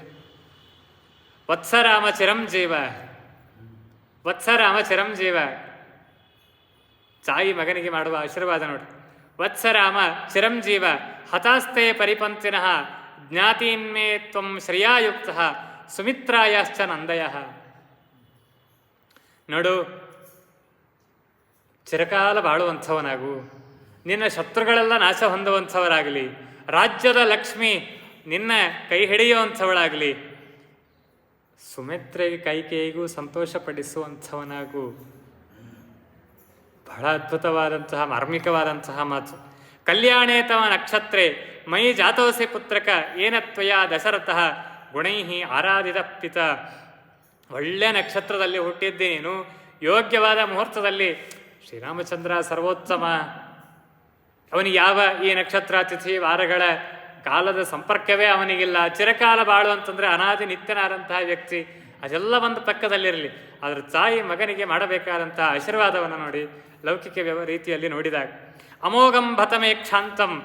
ಎಷ್ಟೋ ದಿನಗಳಿಂದ ಅಂದ್ಕೊಂಡಿದ್ನು ಇದನ್ನು, ಇವತ್ತು ನನಗೆ ಆ ಘಟನೆ ನಡೀತದೆ ಅಂತ ಹೇಳಿ ನನಗೆ ಭರವಸೆ ಬಂದಂತಾಗಿದೆ. ಸಾರ್ಥಕ ಆಯಿತು ನನ್ನ ಜೀವನ ಇವತ್ತು ಅಂತ. ಇಕ್ಷ್ವಾಕು ಮನೆತನದ ರಾಜ್ಯಲಕ್ಷ್ಮಿ ನಿನ್ನ ಕೈ ಹಿಡಿಯುವಂಥವರಾಗಲಿ ಎಂಬುದಾಗಿ ಕೌಸಲ್ಯ ಆಶೀರ್ವಾದವನ್ನು ಮಾಡಿದ್ದಾಳೆ. ಮತ್ತೆ ಶ್ರೀರಾಮಚಂದ್ರ ಕೈ ಮುಗಿದು ನಮ್ರತೆಯಿಂದ ಅಲ್ಲಿಂದ ಹೊರಟು ಲಕ್ಷ್ಮಣನಿಗೂ ವಿಷಯವನ್ನು ತಿಳಿಸಿದ್ದಾನೆ. ಅವನ ತಾಯಿ ಸುಮಿತ್ರೆ, ಅವರೆಲ್ಲರಿಗೂ ಕೈಕೇಯಿ, ಎಲ್ಲರಿಗೂ ಕೂಡ ವಿಷಯವನ್ನು ತಿಳಿಸಿದ್ದಾಳೆ. ಇಷ್ಟೆಲ್ಲ ಈ ಕಡೆ ನಡೆಯುವಂಥದ್ದಾಗ್ತಾ ಇದೆ. ಈ ಪ್ರಸಂಗದಲ್ಲಿ ಸೀರಿಯಲ್ ಸುರೂರಿ ಮಂಥರೆ, ನಮಗೆಲ್ಲ ಕಥೆ ಗೊತ್ತು. ಮಂಥರೆ ವಿಚಾರ ಮಾಡ್ತಾ ಇದ್ದಾಳೆ, ಹೇಗಾದರಾಗಲಿ ರಾಮನಿಗೆ ಈ ಪ್ರಸಂಗವನ್ನು ಬಳಸಿಕೊಂಡು ಸೇಡು ತೀರಿಸಿಕೊಳ್ಬೇಕು. ಅವಳಿಗೇನು ಸೇಡು ತೀರಿಸ್ಕೊಳ್ಳೋ ಅಂಥದ್ದಿತ್ತು ಅಂತ, ಯಾರವಳು ಏನು ಎತ್ತ ಅನ್ನೋದನ್ನೆಲ್ಲ ತಾತ್ಪರ್ಯ ನಿರ್ಣಯದಲ್ಲಿ ಶ್ರೀಮದಾಚಾರ್ಯರು ತಿಳಿಸಿಕೊಡ್ತಾರೆ. ಮಂಥರೆ ಕಲಿಯ ಹೆಂಡತಿ ಅಂತ, ಜೀವರ ಅಧಮ, ಜೀವೋತ್ತಮರು ವಾಯುದೇವರು, ಜೀವಾಧಮ ಕಲಿ, ಆ ಕಲಿಯ ಹೆಂಡತಿ. ಇವಳು ಯಾವಾಗ ಹುಟ್ಟಿದ್ದು ಅಂತಂದರೆ ಸಮುದ್ರ ಮಥನದಲ್ಲಿ ಹುಟ್ಟಿದ್ಲಂತ. ಆ ಸಮುದ್ರ ಮಥನದಲ್ಲಿ ಇಂದ್ರನಿಗೆ ಉಚ್ಚೈಶ್ರವಸ್ ಕುದುರೆ ಬಂತು, ಚಂದ್ರ ಹುಟ್ಟಿದ, ಇನ್ನನೇಕ ಪದಾರ್ಥಗಳೆಲ್ಲ ಬಂತು, ಕಾಲಕೂಟ ವಿಷ ಬಂತು. ಅದರ ಜೊತೆಗೆ ಬಂದಂಥವಳು ಈ ಅಲಕ್ಷ್ಮಿ, ಅರ್ಥಾತ್ ಆ ಕಲಿಯ ಹೆಂಡತಿ. ಅವಳೇ ಮಂಥರೆಯಾಗಿ ಹುಟ್ಟಿದ್ದಾಳೆ. ಅವಳು ನನಗೆ ಯೋಗ್ಯವಾದ ಗತಿಯಾಗಬೇಕು ಅಂತ ಹೇಳಿ ತಪಸ್ಸು ಮಾಡಿದ್ಲಂತೆ. ತಪಸ್ಸು ಮಾಡಿದಾಗ ಯೋಗ್ಯತೆಯಲ್ಲಿ ಅತ್ಯಂತ ಅಧಮಳು, ನರಕಕ್ಕೆ ಯೋಗ್ಯಳು, ತಮೋಯೋಗ್ಯ ಆದಂತಹ ಜೀವ. ಆದರೆ ನಾನು ಉದ್ಧಾರ ಆಗಬೇಕು, ನನಗೆ ಉತ್ತಮ ಗತಿಯಾಗಬೇಕು, ಅದಕ್ಕೆ ನನಗೆ ಆಶೀರ್ವಾದ ಮಾಡ್ರಿ ಅಂತ ತಪಸ್ಸು ಮಾಡಿದ್ದಾಳೆ. ವರ ಕೊಡಲಿಕ್ಕೆ ಬಂದಂಥವ್ರು ಹೇಳಿದರು, ನಿನಗೆ ಉತ್ತಮ ಗತಿ ಆಗ್ತದೆ, ನಿನಗೆ ಯೋಗ್ಯವಾದ ಗತಿ ಆಗತ್ತೆ. ಒಂದು ಕೆಲಸ ಮಾಡಬೇಕು, ನೀನು ಏನು ಮಾಡಬೇಕು? ರಾಮನಿಗೆ ಪಟ್ಟಾಭಿಷೇಕ ಆಗೋದನ್ನು ತಡಿಬೇಕು, ನಿನಗೆ ಯೋಗ್ಯ ಗತಿ ಆಗತ್ತೆ. ನಿನಗೇನು ಯೋಗ್ಯ ಆ ಗತಿ ಆಗತ್ತೆ. ಈ ದೇವತೆಗಳ ಮಾತೆ ಹಿಂಗೆ ಒಗಟಿರ್ತಾವ್ರಿ, ಆಕಿ ಭಾಳ ಕುಣಿದು ಬಿಟ್ಲು, ನನಗೆ ಸದ್ಗತಿ ಆಗ್ತದಂತ ಅಂದ್ಕೊಂಡು. ಆಕಿಗೆ ಗೊತ್ತಿಲ್ಲ ತನ್ನ ಯೋಗ್ಯತೆಯ ಅವಸ್ಥೆ ಯಾವುದು, ತನಗೆ ಯೋಗ್ಯವಾದಂತಹ ಸ್ಥಾನ ಯಾವುದು ಅಂತ ಹೇಳಿ. ಅಂದೊಂದು ತಮಸ್ಸೆ ಅವಳಿಗೆ ಯೋಗ್ಯ, ಅದೇ ಆಗತ್ತೆ ಅಂತ ಅನ್ನೋದನ್ನು ಬಾಯಿ ಬಿಟ್ಟು ಹೇಳಲಿಲ್ಲ ಅವರು. ನಿನಗೆ ಯೋಗ್ಯವಾದ ಗತಿಯಾಗತ್ತೆ, ರಾಮನ ಪಟ್ಟಾಭಿಷೇಕವನ್ನು ತಡಿ. ಈ ಪ್ರಸಂಗಕ್ಕಾಗಿ ಕಾಯ್ತಾ ಇದ್ದಾಳೆ ಮಂಥರ. ಇನ್ನೊಂದೇನಾಗಿತ್ತು ಅಂತಂದರೆ, ಈ ಮಂಥರೆ ನಿಮಗೆಲ್ಲ ಗೊತ್ತು, ಆ ದಶರಥನ ಆಸ್ಥಾನದಲ್ಲಿ ಒಬ್ಬಳು ದಾಸಿ, ಕೈಕೇಯಿಯನ್ನು ಸೇವೆ ಮಾಡುವಂತಹ ದಾಸಿ. ಒಂದು ಯಾವುದೋ ಪ್ರಸಂಗದಲ್ಲಿ ರಾಮಚಂದ್ರ ಇನ್ನೂ ಸಣ್ಣ ಬಾಲಕನಾಗಿದ್ದಾಗ ಏನೋ ಕಿತಿಬಿ ಮಾಡಿದ್ಲಂತೆ. ಇನ್ನೂ ರಾಮಚಂದ್ರ ಹಸುಗೂಸು, ತೊಡೆಯ ಮೇಲೆ ಆಡುವಂತಹ ಕೂಸಿದ್ದ. ರಾಮಚಂದ್ರ ಆವಾಗ ಅವಳಿಗೆ ಕಾಲಿನಿಂದ ಒದ್ದಿದ್ದಂತೆ. ಆ ಸೇಡನ್ನು ಇಟ್ಕೊಂಡಿದ್ಲಂತೆ ಇವಳು. ರಾಮಾಯಣ ದಾಖಲೆ ಮಾಡಿ ತಿಳಿಸ್ತದೆ ಅದನ್ನು. ಆ ಸೇಡನ್ನು ಇಟ್ಕೊಂಡಿದ್ದಾಳಂತೆ. ದೊಡ್ಡ ಹುಡುಗ ಅಲ್ಲ, ಮುಂಜುವೆ ಆದ ಮೇಲೆ ಅಲ್ಲ, ಸಣ್ಣ ಹಸುಗೂಸು ತೊಡೆಯ ಮೇಲೆ ಆಡ್ತಾ ಇರುವಾಗ ರಾಮ ನನಗೆ ಒದ್ದಿದ್ದಾನೆ ಅಂತನ್ನುವ ಸೇಡು ಇಟ್ಕೊಂಡು ಈ ಪಟ್ಟಾಭಿಷೇಕವನ್ನು ತಡೀಲಿಕ್ಕೆ ವಿಚಾರವನ್ನು ಮಾಡ್ತಾ ಇದ್ದಾಳಂತೆ ಮಂಥರ. ಎಂತೆಂಥ ಜನ ಇರ್ತಾರೆ ನೋಡಿ. ಇವತ್ತಿನ ಸೀರಿಯಲೆಲ್ಲ ಹಿಂಗೆ ಇರ್ತಾವಲ್ರಿ, ಅತ್ತಿ ಸೊಸೆ ನಡುವ, ಗಂಡ ಹೆಂಡತಿ ನಡುವ, ಮಗ ಸೊಸೆ ನಡುವ ಜಗಳ ಹಚ್ಚಲಿಕ್ಕೆ ಎಲ್ಲ ಇಂಥವೇ ಇರ್ತವೆ. ಇವೆಲ್ಲ ಮಂಥನದವರೇ ಅವರೆಲ್ಲ. ಹೀಗೆ ಮಂಥರೆ ವಿಚಾರವನ್ನು ಮಾಡ್ತಾ ಇದ್ದಾಳೆ, ಯಾವ ಉಪಾಯದಿಂದ ತಡೀಲಿ. ಯಾಕಂತಂದರೆ ವಿರೋಧ ಮಾಡ್ಲಿಕ್ಕತ್ತವ್ರು ಯಾರೂ ಇಲ್ಲ. ವಿರೋಧ ಪಕ್ಷವನ್ನು ಹಿಡ್ಕೊಂಡ್ಬಿಡೋಣ, ವಿರೋಧ ಪಕ್ಷದ ಕೈಯನ್ನು ಬಲಪಡಿಸೋಣ ಅಂತಲಿಕ್ಕೆ ಯಾವ ವಿರೋಧ ಪಕ್ಷನೂ ಇಲ್ಲ. ಎಲ್ಲರ ಒಕ್ಕಲಿನಿಂದ ಹೇಳಿದ್ದಾರೆ, ರಾಮಚಂದ್ರ ಯುವರಾಜನಾಗಲಿ, ಮುಂದೆ ರಾಮನೇ ರಾಜನಾಗಲಿ ಅಂತ ಹೇಳಿ ಎಲ್ಲರೂ ಒಂದೇ ಮಾತಿನಿಂದ ಸಮ್ಮತಿಯನ್ನು ತೋರಿಸಿದ್ದಾರೆ. ಯಾರಾದರೂ ಒಬ್ಬರು ವಿರೋಧ ಮಾಡೋರಿದ್ರು ಅಂತಂದರೆ ಅವರಿಗೆ ಹೋಗಿ ಅವರಿಗೆ ಒಂದು ಸ್ವಲ್ಪ ಬೆನ್ನು ಚಪ್ಪರಿಸಿ ಅವರ ಜೊತೆಗೆ ಅಷ್ಟು ಸಖ್ಯ ಮಾಡಿ ಅವರನ್ನು ಮತ್ತಷ್ಟು ಹುರಿದುಂಬಿಸಿ ಅವರ ಕಡೆಯಿಂದ ವಿರೋಧ ಮಾಡಿಸ್ಬೇಕು. ಮಂಥರೆ ಭಾಳ ಆಲೋಚನೆ ಮಾಡಿದ್ಲು, ಯಾರ ಕೈ ಹಿಡಲಿ, ಯಾರ ಕಡೆಯಿಂದ ಹೇಳಿಸಿದರೆ ಈ ಕೆಲಸ ಆಗತ್ತೆ. ಭಾಳಷ್ಟು ವಿಚಾರ ಮಾಡಿ ಕೈಕೇಯಿಯ ಹತ್ತಿರಕ್ಕೆ ಬರ್ತಾಳೆ. ಕೈಕೇಯಿಗೆ ಮೊದಲಿಗೆ ಸುದ್ದಿ ಹೇಳ್ತಾಳೆ, ನಿನ್ನ ಗಂಡ ಕೌಸಲ್ಯ ಮಗನಿಗೆ ಯುವರಾಜ ಪಟ್ಟವನ್ನು ಕಟ್ಟಬೇಕು ಅಂತ ಮಾಡಿದ್ದಾನೆ. ಶಬ್ದ ನೋಡ್ರಿ ಹೇಗಿದೆ. ನಿನ್ನ ಗಂಡ ಕೌಸಲ್ಯ ಮಗನಿಗೆ, ದಶರಥ ರಾಮನಿಗೆ ಅಂತ ಶಬ್ದ ಆಡ್ಲಿಲ್ರಿ. ನಿನ್ನ ಗಂಡ ಕೌಸಲ್ಯ ಮಗನಿಗೆ ಪಟ್ಟ ಕಟ್ಟಬೇಕು ಅಂತ ವಿಚಾರ ಮಾಡ್ತಾ ಇದ್ದಾನೆ. ಅದಕ್ಕಾಗಿ ಸಭೆಯನ್ನು ಕರೀತಾನೆ, ಅದಕ್ಕಾಗಿ ಮಂತ್ರಿಗಳನ್ನು ಕರೆದಿದ್ದಾನೆ, ಅದಕ್ಕಾಗಿ ಋಷಿಗಳನ್ನು ಕರೆದಿದ್ದಾನೆ, ನಿನ್ನ ಕರೆದಿಲ್ಲ. ಶಬ್ದಗಳ ಸ್ವಾರಸ್ಯ ಅರ್ಥ ಆಯ್ತಾ? ದಶರಥ ರಾಮನಿಗೆ ಪಟ್ಟ ಕಟ್ಟಬೇಕು ಅಂತಂದಿದ್ದಾನೆ ಅಂದರೆ ಈ ಸ್ವಾರಸ್ಯ ಇರ್ತಿದ್ದಿಲ್ಲ. ಕೈಕೇಯಿಯ ಮಂಥರೆಯ ಮಾತು ನೋಡ್ರಿ, ಯಾವಾಗಲೂ ಜಗಳ ಹಚ್ಚಲಿಕ್ಕೆ ಬರೋರು ಮೊದಲಿಗೆ ಸಾಫ್ಟಾಗೆ ಮಾತಾಡಿರ್ತಾರೆ ರೀ. ಅಗುದೇ ನಮ್ಮ ಪರವಾಗೇ ಇದ್ದಾರನ್ನೋರಂಗೆ ಮಾತಾಡಿರ್ತಾರೆ. ಯಾವಾಗ ಹಿಂದಿಂದ ಬೆನ್ನಿಗೆ ಚೂರಿ ಹಾಕಿರ್ತಾರೆ ಅನ್ನೋದೇ ಗೊತ್ತಾಗಿರಂಗಿಲ್ಲ. ಪೂರ್ಣ ಒಳಗೆ ಆ ಚೂರಿ ಸೇರಿದ ಮೇಲೆ ಅರ್ಥ ಆಗಿರ್ತದೆ. ಇವ ನನ್ನ ಜೊತೆನೇ ಹರಟಿ ಹೊಡೆದು, ನನ್ನ ಜೊತೆನೇ ಕೂತು, ನನ್ನ ಜೊತೆನೇ ಮಾತಾಡಿ, ನನ್ನ ಹೆಗಲ ಮೇಲೆ ಕೈ ಹಾಕಿ ಹಿಂದಿಂದ ಬೆನ್ನಿ ಚೂರಿ ಹಾಕಿ ಹೋಗ್ಯಾನಂತೇಳಿ. ಇಷ್ಟೆಲ್ಲ ವಿಷಯ ಹೇಳಿದಾಗ ಕೈಕೇಯಿ ಎದ್ದು ಕುಣಿತಾಳಂತೆ. ಯಥಾ ಮೇ ಭರತೋ ಮಾನ್ಯ ತಥಾ ಭೂಯೋಪಿ ರಾಘವ. ನನಗೆ ನನ್ನ ಹೊಟ್ಟೆಯಲ್ಲಿ ಹುಟ್ಟಿದ ಭರತ ಹೇಗೆ ನನಗೆ ಪ್ರೀತಿ ಪಾತ್ರನೋ, ಅವನಿಗಿಂತ ಹೆಚ್ಚು ಪ್ರೀತಿ ನನಗೆ ರಾಮನ ಮೇಲಿದೆ. ಭೂಯೋಪಿ ರಾಘವ ಕೌಸಲ್ಯಾತಿರಿಕ್ತಂ ಸತು ಶುಶ್ರೂಷಸೇ ಹಿಮಾಂ. ಆ ರಾಮ ಕೌಸಲ್ಯಗೂ ಅಷ್ಟು ಪ್ರೀತಿ ಮಾಡೋದಲ್ಲ, ನನ್ನ ಮೇಲೆ ಅಷ್ಟು ಪ್ರೀತಿ ಮಾಡ್ತಾನೆ. ಕೌಸಲ್ಯೋತಿರಿಕ್ತಂ ಸತು ಶುಶ್ರೂಷತೆ ಚ ಮಾಂ. ರಾಮಚಂದ್ರನ ಗುಣ ನೋಡ್ರಿ ಹೇಗಿದೆ. ತನ್ನ ಹೆತ್ತ ತಾಯಿಗಿಂತ ತನ್ನ ತಾಯಿಯ ಸವತಿ ಕೈಕೇಯಿ ಅವಳ ಮೇಲೆ ಹೆಚ್ಚು ಪ್ರೀತಿಯನ್ನು ಮಾಡಿದ್ದಾನಂತೆ ರಾಮಚಂದ್ರ. ಅದನ್ನ ರಾಮ ಹೇಳ್ಕೊಳ್ತಾ ಇಲ್ಲ, ಆ ಕೈಕೇಯಿ ಹೇಳ್ಕೊಳ್ತಾಳೆ. ರಾಜ್ಯಂಚ ಯದಿ ರಾಮಸ್ಯ ಭರತಸ್ಯಾಪಿ ತತ್ವದ. ರಾಮನಿಗೆ ಈ ರಾಜ್ಯ ಬಂತು ಅಂತಂದ್ರೆ ಒಂದರ್ಥದಲ್ಲಿ ಭರತನಿಗೂ ಬಂದಂತೆಯೇ ಸರಿ ಅದು. ಯಾಕಂತಂದ್ರೆ ನನಗೆ ರಾಮ ಬೇರೆ ಅಲ್ಲ, ಭರತ ಬೇರೆ ಅಲ್ಲ. ರಾಮನಿಗೆ ನನ್ನ ಮೇಲೂ ಪ್ರೀತಿ ಇದೆ, ನನಗಿಂತ ಹೆಚ್ಚು ಭರತನ ಮೇಲೆ ಅಕ್ಕರೆ ಇದೆ. ಮನ್ಯತೆ ಹಿ ಯಥಾತ್ಮಾನಂ ತಥಾ ಭ್ರಾತೃಂಶ್ಚ ರಾಘವ. ತಾನು ತನ್ನನ್ನೆಷ್ಟು ಪ್ರೀತಿಸ್ತಾನೋ ತನ್ನ ತಮ್ಮಂದ್ರನ್ನೂ ಅಷ್ಟೇ ಪ್ರೀತಿಸ್ತಾನೆ ರಾಮ. ಕೈಕೇಯಿ ಹೇಳುವಂಥ ಮಾತು ಮಂಥರೆ ಮುಂದೆ. ಮನ್ಯತೆ ಯಥಾತ್ಮಾನಂ, ತಾನು ತನ್ನನ್ನು ಎಷ್ಟು ಪ್ರೀತಿಸ್ತಾನೋ ಅಷ್ಟು ತಮ್ಮಂದ್ರನ್ನ ಪ್ರೀತಿಸ್ತಾನೆ ರಾಮ. ನಾವೆಲ್ಲ ಇದ್ದೀವ್ರಿ ಅಣ್ಣ ತಮ್ಮಂದ್ರೆ. ಇವತ್ತು ಒಬ್ರು ಕಂಡ್ರೆ ಒಬ್ರಿಗೆ ಆಗಂಗಿಲ್ಲ. ಒಂದೇ ಮನೆಯೊಳಗೆ ಅಡ್ಡು ಗಾಡಿ ಕಟ್ಕೊಂಡಿದ್ದೀವಿ. ಇವು ನಾವೆಲ್ಲ ಇರೋಂಥ ಅಣ್ಣ ತಮ್ಮಂದ್ರು. ಒಂದೇ ಹೊಟ್ಟೆಯಲ್ಲಿ ಹುಟ್ಟಿದವರು, ಒಂದೇ ಮನೆಯಲ್ಲಿ ಬೆಳೆದಂಥವರು, ಒಂದೇ ತಾಯಿಯಿಂದ ತುತ್ತು ತಿಂದವರು, ಹೀಗೆ ಬದುಕ್ತಾ ಇದ್ದೀವಿ. ರಾಮಾಯಣ ನಮಗೆ ಕಲಿಸಿಕೊಡ್ತದೆ. ಮನ್ಯತೆ ಹಿ ಯಥಾತ್ಮಾನಂ, ತಾನು ತನ್ನನ್ನ ಬಹಳಷ್ಟು ಪ್ರೀತಿಸ್ತಾನೆ ಮನುಷ್ಯ ಅನ್ನೋದಕ್ಕಾಗಿಯೇ ತನಗೆ ನಾನು ಅಂತನ್ನುವ ಬುದ್ಧಿ ಇದೆ.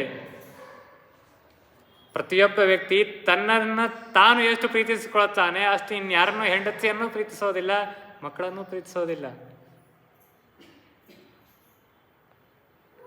ಅಣ್ಣತಮ್ಮಂದರು, ಅವ್ವ ಅಪ್ಪ, ಅತ್ತಿ ಮಾವ ಅಂತೂ ಬಹಳ ದೂರದ ಮಾತ್ರಿ.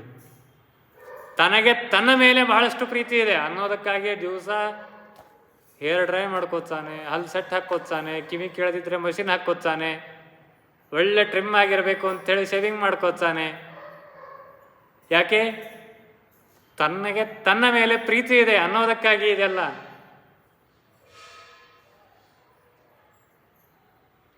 ಹಲ್ಲಿಲ್ಲ ಅಂದ್ರೂ ಸೆಟ್ ಹಾಕೊಂಡು ಚಕ್ಲಿ ತಿಂತಾನೆ. ಕೂದಲು ಅಲ್ಲಿ ಇಲ್ಲಿ ಬಿಳಿವಾಗಿದ್ದರೂ ಕೂಡ ಹೇರ್ ಡ್ರೈ ಹಾಕೊಂಡು ಇನ್ನೂ ಕಪ್ಪಾಗಿದೆ ಅಂತ ಅನ್ನೋದನ್ನು ತೋರಿಸಿಕೊಳ್ತಾನೆ. ಯಾಕೆ? ತನಗೆ ತನ್ನ ಮೇಲೆ ಪ್ರೀತಿ ಇದೆ ಅಂತ. ರಾಮಚಂದ್ರ ಹಾಗಲ್ಲ, ತನಗೆ ತನ್ನ ಮೇಲೂ ಪ್ರೀತಿ ಇದೆ, ತನಗಿಂತ ಹೆಚ್ಚು ತಮ್ಮಂದರ ಮೇಲೆ ಪ್ರೀತಿ ಇದೆ. ತಥಾ ಭ್ರಾತೃಂಶ್ಚ ರಾಘವ. ಹೀಗಿದ್ದಾನೆ ರಾಮ. ಹೀಗಾಗಿ ಅವನಿಗೆ ಯುವರಾಜ ಪಟ್ಟವನ್ನು ದಶರಥ ಕಟ್ತಾನೆ ಅಂತಂದ್ರೆ ಇದಕ್ಕಿಂತ ಕಿಮನ್ಯನ್ ಮಂಗಲಂ ನಾಮ ಅನ್ಲವಳು. ಇದಕ್ಕಿಂತ ಮಂಗಲಪ್ರದವಾದದ್ದು ಇನ್ನೇನಿದೆ ಅಂತಂತಾಳು ಕೈಕೇಯಿ. ಮಂಥರ ಅಂದ್ಲು, ಭವಿತ ರಾಘವೋ ರಾಜ ರಾಘವಸ್ಯ ಚ ಯಸ್ಸುತಃ ರಾಜವಂಶಾಸ್ತು ಭರತಃ ಕೈಕೇಯಿ ಪರಿಹಾಸ್ಯತೆ. ಪರಿಹಾಸ ಮಾಡಿ ನಗುತ್ತಾ ಇದ್ದಾಳಂತೆ ಮಂಥರೆ. ಸಾಹಂ ತ್ವದರ್ಥೆ ಸಂಪ್ರಾಪ್ತ ತ್ವಂತು ಮಾಂ ನಾವಬುದ್ಧ್ಯಸೆ. ನಾನು ನಿನ್ನ ಹಿತ ಬಯಸಿ ಬಂದೆ, ನೀನು ನನಗೆ ಉಪದೇಶ ಮಾಡ್ಲಿಕ್ಕತ್ತೀಯಲ್ಲ. ನಿನ್ನ ಹಿತ ಬಯಸಿ ಬಂದೆ ನಾನು. ನಿನಗೆ ಇದು ಮಂಗಲ ಅಲ್ಲ, ಪರಮ ಅಮಂಗಲ ನಿನಗಿದು. ಮಂಥರೆ ಹೇಳ್ತಾಳೆ, ಪರಮ ಅಮಂಗಲ ನಿನಗಿದು. ನೋಡು, ದಶರಥ ರಾಮನಿಗೇನೋ ಪಟ್ಟ ಕಟ್ತಾ ಇದ್ದಾನೆ. ಅಟ್ಲೀಸ್ಟ್ ನಿನ್ನ ಮಗನನ್ನು ಕರೆಸ್ಬೇಕು ಅಂತ ಅನ್ನೋ ಸೌಜನ್ಯ ಅವನಿಗಿಲ್ಲ. ನಿನ್ನ ಮಗನನ್ನು ದೂರ ಇಟ್ಟು ಇಲ್ಲಿ ಪಟ್ಟ ಕಟ್ತಾ ಇದ್ದಾನೆ. ಅರ್ಥ ಮಾಡಿಕೋ. ದಶರಥ ಕೌಸಲ್ಯಗಿಂತ ಹೆಚ್ಚು ನಿನ್ನ ಮೇಲೆ ಪ್ರೀತಿ ಮಾಡ್ತಾನೆ ಅಂತ ನೀನು ತಿಳಿದಿದ್ದಿ. ಆದರೆ ದಶರಥನಿಗೆ ನಿನ್ನ ಮೇಲೆ ಪ್ರೀತಿ ಇಲ್ಲ. ನಿನ್ನ ಮೇಲೆ ಪ್ರೀತಿ ಇದ್ದಿದ್ರೆ ಮೊದಲಿಗೆ ನಿನ್ನನ್ನು ಕರೆದು ಸಮಾಲೋಚನೆಯನ್ನ ಮಾಡ್ತಿದ್ದ ರಾಮ. ದಶರಥ ನಿನಗೆ ಈ ವಿಷಯವನ್ನು ತಿಳಿಸಿಲ್ಲ, ನಾನು ತಿಳಿಸೀನಿ. ಹೀಗಾಗಿ ನಿನಗೆ ಹಿತ ಬಯಸೋರು ಯಾರು, ದಶರಥನೋ ನಾನೋ? ಮಂಥರ ಕೇಳ್ತಾಳೆ. ಹೇಗಿರ್ತದ ನೋಡ್ರಿ. ಊರೆಲ್ಲ ರಾಜರನ್ನ ಕರೆಸಿದ್ದಾನೆ ದಶರಥ, ಮಂತ್ರಿಗಳ ಜೊತೆ ಸಮಾಲೋಚನೆ ಮಾಡಿದ, ವಸಿಷ್ಠರೊಡನೆ ವ್ಯವಹಾರ ಮಾಡಿ ಮುಗಿಸಿದ. ನಿನಗಿನ್ನ ಸುದ್ದಿ ಹೇಳಿಲ್ಲ. ಆದರೆ ನೀನು ಅನ್ಕೊಳ್ತಿದ್ದಿ ರಾಮ ನನಗೆ ಬಹಳಷ್ಟು ಪ್ರಿಯ, ದಶರಥ ಕೌಸಲ್ಯಗಿಂತ ನನಗೆ ಹೆಚ್ಚು ಪ್ರೀತಿ ಮಾಡ್ತಾನೆ ಅಂಥೇಳಿ ನೀನು ಅನ್ಕೊಳ್ತಿದ್ದಿ. ಅರ್ಥ ಮಾಡಿಕೋ, ದಶರಥ ನಿನಗೆ ಹಿತವನ್ನು ಬಯಸ್ತಾ ಇಲ್ಲ, ನಾನು ನಿನಗೆ ಹಿತ ಬಯಸ್ತೇನೆ ಅಂತೇಳಿ. ದರ್ಪಾನ್ ನಿರಾಕೃತ ಪೂರ್ವಂ ತ್ವಯಾ ಸೌಭಾಗ್ಯವತ್ತಯ ರಾಮಮಾತಾ ಸಪತ್ನೀತೆ ಕಥಂ ವೈರಂ ನಯಾಚಯೇತ್. ಇವತ್ತು ನಿನಗೆ ರಾಮಚಂದ್ರ ಪ್ರೀತಿಯನ್ನು ತೋರಿಸ್ತಿರ್ಬೋದು, ದಶರಥ ಪ್ರೀತಿಯನ್ನು ತೋರಿಸ್ತಿರ್ಬೋದು. ಅದೇ ರಾಮ ಯುವರಾಜನಾದ ಮೇಲೆ ಉಳಿತದೆ ಅಂತ ಅನ್ಲಿಕ್ಕೆ ಏನು ಸಾಕ್ಷಿ ಇದೆ? ರಾಜನಾದ ಮೇಲೆ ಉಳಿತದೆ ಅಂತ ಅನ್ಲಿಕ್ಕೆ ಏನಿದೆ? ಇವತ್ತು ದಶರಥ ಭರತನನ್ನು ದೂರ ಇಟ್ಟಂತೆ ನಾಳೆ ರಾಮ ನಿನ್ನನ್ನು ದೂರ ಇಡ್ಲಿಕ್ಕಿಲ್ಲ. ವಿಚಾರ ಮಾಡಿ ನೋಡು ಅಂತಾಳೆ ಮಿಂತಾರೆ. ಕೈಕೇಯಿಗೆ ತಲೆ ಕೆಡಲಿಕ್ಕೆ ಆರಂಭ ಆಯಿತು. ಅವಳಲ್ಲಿಯೂ ಹಸರಾವೇಶ. ಕೈಕೇಯಿಯ ಬಗ್ಗೆ ಒಂದೆರಡು ನಿರ್ಣಯಗಳನ್ನು ತಿಳಿಸಿಕೊಡ್ತಾರೆ. ಕೈಕೇಯಿಗೆ ಏನಾಗಿತ್ತು, ಎಲ್ಲ ಬಿಟ್ಟು ಮಂಥರೆಯ ಮಾತನ್ನು ಯಾಕೆ ಅವಳು ನಂಬಿದ್ಲು, ಅಂಥದ್ದು ಗತಿ ಅವಳಿಗೇನು ಬಂದಿತ್ತು? ರಾಮಚಂದ್ರನಲ್ಲಿ ಪ್ರೀತಿ ಕೊರತೆ ಆದದ್ದು ಖಂಡಿತ, ದಶರಥನ ಪ್ರೀತಿ ಕಡಿಮೆಯಾದದ್ದು ಖಂಡಿತ. ಏನಾಗಿತ್ತು? ಏನಿಲ್ಲ. ಮುಂದೆ ಭರತನೇ ಕೈಕೇಯಿಯ ಬಗ್ಗೆ ಹೇಳ್ತಾನೆ. ಅದನ್ನೇ ವ್ಯಾಖ್ಯಾನಕಾರರು ಇಲ್ಲಿ ಉದಾಹರಿಸಿ ಹೇಳ್ತಾರೆ. ಆತ್ಮಕಾಮ ಸದಾ ಚಂಡಿ, ಭರತ ತಾಯಿಗೆ ಹೇಳುವಂಥ ಮಾತು. ಮುಂದೆ ಕ್ರೋಧನ ಪ್ರಾಜ್ಞಮಾನಿನಿ ಅರೋಗ ಚಾಪಿ ಮೇ ಮಾತಾ ಕೈಕೇಯಿ ಕಿಮುವಾಚ. ಸ್ವಭಾವತಃ ಸ್ವಾರ್ಥಿ ಅಂತೆ ಕೈಕೇಯಿ, ಸ್ವಭಾವತಃ ಸ್ವಾರ್ಥಿ. ಆವಾಗ ಕೋಪಕ್ಕೆ ಗುರಿಯಾಗುವಂಥವಳು ಕೈಕೇಯಿ, ದರ್ಪದಿಂದ ಕೂಡಿದಂಥವಳು ಕೈಕೇಯಿ. ಭರತನೇ ಮುಂದೆ ಹೇಳುವಂತಹ ಮಾತನ್ನು ಇಲ್ಲಿ ಉದಾಹರಿಸಿ ಹೇಳ್ತಾನೆ. ಹೀಗೆ ನನ್ನ ತಾಯಿಯ ಸ್ವಭಾವ ಅಂತ ಮುಂದೆ ಭರತ ಹೇಳಿಕೊಳ್ತಾನೆ. ಈ ಸ್ವಾರ್ಥ, ಈ ಕ್ರೋಧ, ಈ ದರ್ಪ ಇವತ್ತು ಮಂಥರೆಯ ಮಾತಿಗೆ ಜೋತು ಬೀಳುವಂತಹ ಪ್ರಸಂಗವನ್ನು ಕೈಕೇಯಿಗೆ ತಂದುಕೊಟ್ಟಿದೆ. ಮೇಲಾಗಿ ಅಸುರನ ಆವೇಶ. ಹೀಗೆಲ್ಲ ನಡೀತು. ಕೈಕೇಯಿ ವಿಚಾರ ಮಾಡಲಿಕ್ಕೆ ಆರಂಭ ಮಾಡಿದ್ಲು. ಮಂಥರೆಗೆ ಕೇಳ್ತಾಳೆ, ಏನು ಉಪಾಯ ಇದಕ್ಕೆ? ಹಾಗಾದರೆ ನೀನೇನು ಹೇಳ್ತಿ, ಏನಾಗಬೇಕು ಅಂತಿ? ರಾಮ ಯುವರಾಜ ಪಟ್ಟದಲ್ಲಿ ಕೂಡಬೇಕು ಅಂಥೇಳಿ ಯಾರೂ ವಿರೋಧವನ್ನು ಮಾಡಿಲ್ಲ. ಎಲ್ಲರ ಅಪೇಕ್ಷೆಯೂ ಅದೇ ಇದೆ. ನೀನೊಬ್ಬಳು ಮಾತ್ರ ಬಂದು ನನಗಾಗಿ ಹೇಳ್ತಾ ಇದ್ದೀರಿ, ನನಗೆ ಹಿತ ಬಯಸಿ ಹೇಳ್ತಾ ಇದ್ದೀರಿ. ಆದರೆ ಇದನ್ನು ತಡೆಯುವಂತಹ ಕ್ರಮ ಹೇಗೆ? ನಾಳೆ ರಾಮನಿಂದ ನನಗೆ ತೊಂದರೆ ಆಗಬಹುದು ಅಂತನ್ನುವ ಮುನ್ನೆಚ್ಚರಿಕೆಯನ್ನು ನನಗೆ ಕೊಡ್ತಾ ಇದ್ದಿ ನಿಜ. ಲಕ್ಷ ಜನ ರಾಮನ ಪಟ್ಟಾಭಿಷೇಕಕ್ಕೆ ಸಿದ್ಧತೆಯನ್ನು ಮಾಡ್ತಾ ಇರುವಾಗ, ಸ್ವತಃ ಕುಲ ಪುರೋಹಿತರು, ರಾಜ ಅದಕ್ಕೆ ಸನ್ನದ್ಧರಾಗಿ ನಿಂತಿರುವಾಗ ವಿರೋಧ ಮಾಡಿ ತಡೆಯೋದಾದರೂ ಹೇಗೆ? ಏನಂತ ಹೇಳಿ ನಿಲ್ಲಿಸೋದು? ದೊಡ್ಡ ಚಿಂತೆಯಾಗಿ ಕೇಳ್ತಾಳೆ. ಮಂಥರೆ ಆಗ ಉಪಾಯವನ್ನು ಹೇಳ್ತಾಳೆ. ಇದಕ್ಕೊಂದು ಉಪಾಯ ಇದೆ. ಏನು? ಅದ್ಯ ರಾಮ ಮಿತಕ್ಷಿಪ್ರಂ ವನಂ ಪ್ರಾಸ್ತಾಪಯಾಮ್ಯಹಂ ಯೌವರಾಜ್ಯೇನ ಭರತಂ ಕ್ಷಿಪ್ರಮೇವ ಅಭಿಷೀಚಯತೆ. ಏನಿಲ್ಲ, ರಾಮನನ್ನ ವನಕ್ಕೆ ಕಳಿಸು, ಭರತನನ್ನ ಕರೆಸಿ ಪಟ್ಟಾಭಿಷೇಕ ಮಾಡಿಸು. ಇಷ್ಟೇ ವಿಷಯ. ಇಷ್ಟು ಸರಳವಾದ ಉಪಾಯ ಇದೆ. ಸರಿ, ರಾಮನನ್ನ ವನಕ್ಕೆ ಕಳಿಸ್ಬೇಕು ಅಂತಂದ್ರೆ ಸುಮ್ಮನೆ ಯಾಕೆ ಹೋಗ್ತಾನ ಅವನು ರಾಮ ವನಕ್ಕೆ? ಏನೋ ಯಜ್ಞದ ರಕ್ಷಣೆಯಾಗಬೇಕಾಗಿತ್ತು, ಸುಬಾಹು ಮಾರೀಚರನ್ನ ತಡೆಗಟ್ಟಬೇಕಾಗಿತ್ತು, ಯಜ್ಞದ ಸಂರಕ್ಷಣೆ ಆಗಿ ಯಜ್ಞ ಪರಿಸಮಾಪ್ತಿಯಾಗಬೇಕಾಗಿತ್ತು. ವಿಶ್ವಾಮಿತ್ರರು ಬಂದು ಕೇಳಿಕೊಂಡ್ರು, ಆಗಲೇ ದಶರಥ ಕಳಿಸಿದ್ದಿಲ್ಲ. ಕಣ್ಣೀರಿಟ್ಟಿದ್ದ ದಶರಥ, ಬೇಕಾದ್ರೆ ನಾನು ಬರ್ತೇನೆ, ರಾಮಚಂದ್ರನ ಕಳಿಸಿಕೊಡೋದಿಲ್ಲ ಅಂಥೇಳಿ ಗೋಗರದಿದ್ದ ವಿಶ್ವಾಮಿತ್ರರ ಮುಂದೆ ದಶರಥ. ಅಂತಹ ಬಲವಾದ ಕಾರಣ ಇದ್ದಾಗಲೇ ದಶರಥ ರಾಮನನ್ನ ವನಕ್ಕೆ ಕಳಿಸ್ಲಿಕ್ಕೆ ಸಿದ್ಧನಿರಲಿಲ್ಲ. ಈಗ ಏನೂ ಕಾರಣ ಇಲ್ಲದೆ ರಾಮನನ್ನ ವನಕ್ಕೆ ಕಳಿಸೋ ಬಗೆ ಹೇಗೆ? ಮತ್ತೊಂದು ಸಮಸ್ಯೆ ಇದೆ. ನೀನು ಹೇಳ್ತೀಯ ರಾಮನನ್ನ ವನಕ್ಕೆ ಕಳಿಸು, ಭರತನನ್ನ ಕರೆಸಿ ಪಟ್ಟಾಭಿಷೇಕ ಮಾಡಿಸು ಅಂತ. ಅಷ್ಟು ಸರಳ ಕೆಲಸ ಇಲ್ಲ ಅದು. ಹಾಗಾದರೆ ಏನು ಮಾಡಲಿ, ಇದಕ್ಕೆಲ್ಲ ಏನು ಉಪಾಯ ಅಂತನ್ನೋದನ್ನು ಮತ್ತೆ ತಾನು ವಿಚಾರವನ್ನು ಮಾಡ್ತಾ ಇದ್ದಾಳೆ. ಮಂಥರೆಗೂ ಆ ಪ್ರಶ್ನೆಯನ್ನು ಮುಂದಿಟ್ಟಿದ್ದಾಳೆ. ಮಂಥರೆ ಆಗ ಈ ಉಪಾಯವನ್ನು ಹೇಳಿದ್ದಾಳೆ. ಏನಿಲ್ಲ, ಹಿಂದೆ ದಂಡಕಾರಣ್ಯದ ಯುದ್ಧದ ಪ್ರಸಂಗದಲ್ಲಿ ನೀನು ದಶರಥನನ್ನು ಕೆಲ ಕಾಲ ರಕ್ಷಣೆಯನ್ನು ಮಾಡಿ ಯುದ್ಧವನ್ನು ಮುಂದುವರೆಸಿ ದಶರಥನಿಗೆ ವಿಜಯವನ್ನು ತಂದುಕೊಟ್ಟಾಗ 2 ವರಗಳನ್ನು ಕೊಡ್ತೇನೆ ಅಂತ ಏನು ದಶರಥ ನಿನಗೆ ಹೇಳಿದ್ದ, ಅದನ್ನು ನೀನು ಹಾಗೇ ಇಟ್ಕೊಂಡಿದ್ದಿ, ಬ್ಯಾಲೆನ್ಸ್ ಆಗಿದೆ ಅದು. ಅದನ್ನು ಈಗ ಯಾಕೆ ಬಳಸಿಕೊಳ್ಬಾರ್ದು ನೀನು?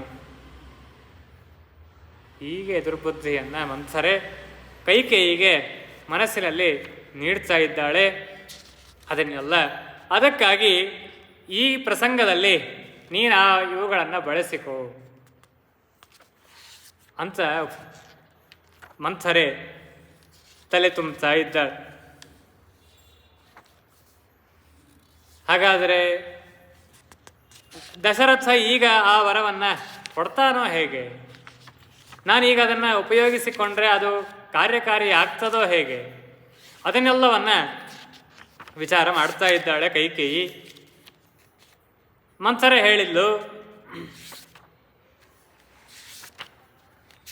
ನೋಡು, ಸುಮ್ಮನೆ ಹಾಗೆ ಅಲಂಕಾರ ಮಾಡಿಕೊಂಡು ಹೋಗಿ ಹೇಳಿದರೆ ದಶರಥ ಕೇಳಲಿಕ್ಕಿಲ್ಲ. ನೀನು ಸ್ವಲ್ಪ ವ್ಯಗ್ರಳಾಗೇ ಹೋಗು. ನೀನು ಒಳ್ಳೆ ಚಲೋ ರೇಷ್ಮೆ ಮಾಡಿ ಉಟ್ಕೊಂಡು ಸೀರೆ ಉಟ್ಕೊಂಡು ಅವನ ಮುಂದೆ ಹೋಗಿ ನಿಂತು ಕೇಳಬೇಡ. ಯಾವುದೋ ಹಳೇ ಸೀರೆ ಉಟ್ಕೊಂಡು ಹೋಗು. ಸರಿಯಾಗಿ ಹೆರಳು ಹಾಕ್ಕೊಂಡು ಹೋಗಬೇಡ, ಅಲಂಕಾರ ಮಾಡಿಕೊಂಡು ಹೋಗಬೇಡ. ನಿನ್ನ ಮುಖದಲ್ಲಿಯೇ ಬೇಸರದ ಭಾವನೆ ತೋರುವಂತೆ ಇರಲಿ. ಆ ರೀತಿಯಾಗಿ ಹೋಗಿ ನೀನು ದಶರಥನಿಗೆ ಕೇಳು ಅಂತ ಹೇಳಿ ಕಳಿಸಿದ್ದಾಳೆ ಮಂಥರೆ. ಕೈಕೇಯಿ ಒಂದು ರೂಮ್ ಇತ್ತಂತ ಅವ್ರ ಮನೆಯೊಳಗೆ. ಆ ರೂಮ್ ಒಳಗೆ ಹೋದ್ಲಂತ. ಆ ರೂಮಿನ ಹೆಸರು ಕ್ರೋಧಾಗಾರ ಅಂತ. ಕ್ರೋಧಾಗಾರೇ ನಿಪತಿತಾಸ ಬಭೌ ಮಲಿನಾಂಬರ. ಎಷ್ಟು ದೊಡ್ಡ ಅರಮನೆ ಇತ್ತು ಅಂತ ಅನ್ನೋದನ್ನ ಈ ಮೂಲಕವಾಗಿ ತಿಳಿಯಬಹುದು. ಒಂದು ರೂಮ್ ಇತ್ತಂತ, ಅದರ ಹೆಸರು ಕ್ರೋಧಾಗಾರ, ಸಿಟ್ಟಿನ ರೂಮ್. ಸಿಟ್ಟು ಬಂದರೆ ಅಲ್ಲಿ ಹೋಗಿ ಕೂಡ್ಬೇಕಂತ. ಅಂಥದ್ದೊಂದು ರೂಮ್ ಇತ್ತಂತ ಅವ್ರ ಮನೆಯೊಳಗೆ. ಅಲ್ಲ, ಇವತ್ತಿನ ಫ್ಲ್ಯಾಟ್ ಸಿಸ್ಟಮ್ ಒಳಗೆ ಅಡಿಗೆ ಮನೆಯೇ ಇರೋದಿಲ್ಲ ರೀ. ದೊಡ್ಡ ದೊಡ್ಡ ಊರೊಳಗೆ ನೋಡೇನು ನಾನು. ಬೆಂಗಳೂರೊಳಗೆ ಯಾವುದೋ ಒಂದು ಪ್ರಸಂಗಕ್ಕೆ ಯಾವುದೋ ಒಬ್ಬರ ಮನೆಗೆ ಹೋಗೋ ಪ್ರಸಂಗ ಬಂದಿತ್ತು. ಅವ್ರ ಮನೆಯೊಳಗೆ ಅಡಿಗೆ ಮನೆ ಅನ್ನೋದೇ ಇಲ್ಲ ಅಂತ. ಯಾಕಂತಂದ್ರೆ ಅಡಿಗೆ ಮನೆ ಪ್ರಸಂಗ ಬೇಕೇ ಆಗಿಲ್ಲ ಅಡುಗೆ ಮನೆ ಅಂತ. ಎದಕ್ಕೆ ಬೇಕು ಅಡುಗೆ ಮನೆ? ಅಡುಗೆ ಮಾಡೋರಿದ್ರೆ ಅಡುಗೆ ಮನೆ ಬೇಕು, ಅಡುಗೆ ಮಾಡೋ ಮನಸ್ಸಿದ್ರೆ ಅಡುಗೆ ಮನೆ ಬೇಕು. ಏನು ಬೇಕೋ ಅದನ್ನು ಮೊಬೈಲ್ ಒಳಗೆ ತರಿಸ್ಕೊಳ್ಳೋದದ, ತಿನ್ನೋದದ, ಉಣ್ಣೋದದ, ಮಲ್ಕೊಳ್ಳೋದದ. ಅಡುಗೆ ಮನೆ ಅದಕ್ಕೆ ಬೇಕು. ಈ ಹಂತದಲ್ಲಿದ್ದೇವೆ ನಾವೆಲ್ಲ. ಮನೆಯೊಳಗೆ ಅಡುಗೆ ಮನೆ ಬೇಕೋ ಬೇಡೋ ಅಂತ ವಿಚಾರ ಮಾಡುವಂಥ ಪ್ರಸಂಗದಲ್ಲಿದ್ದೇವೆ.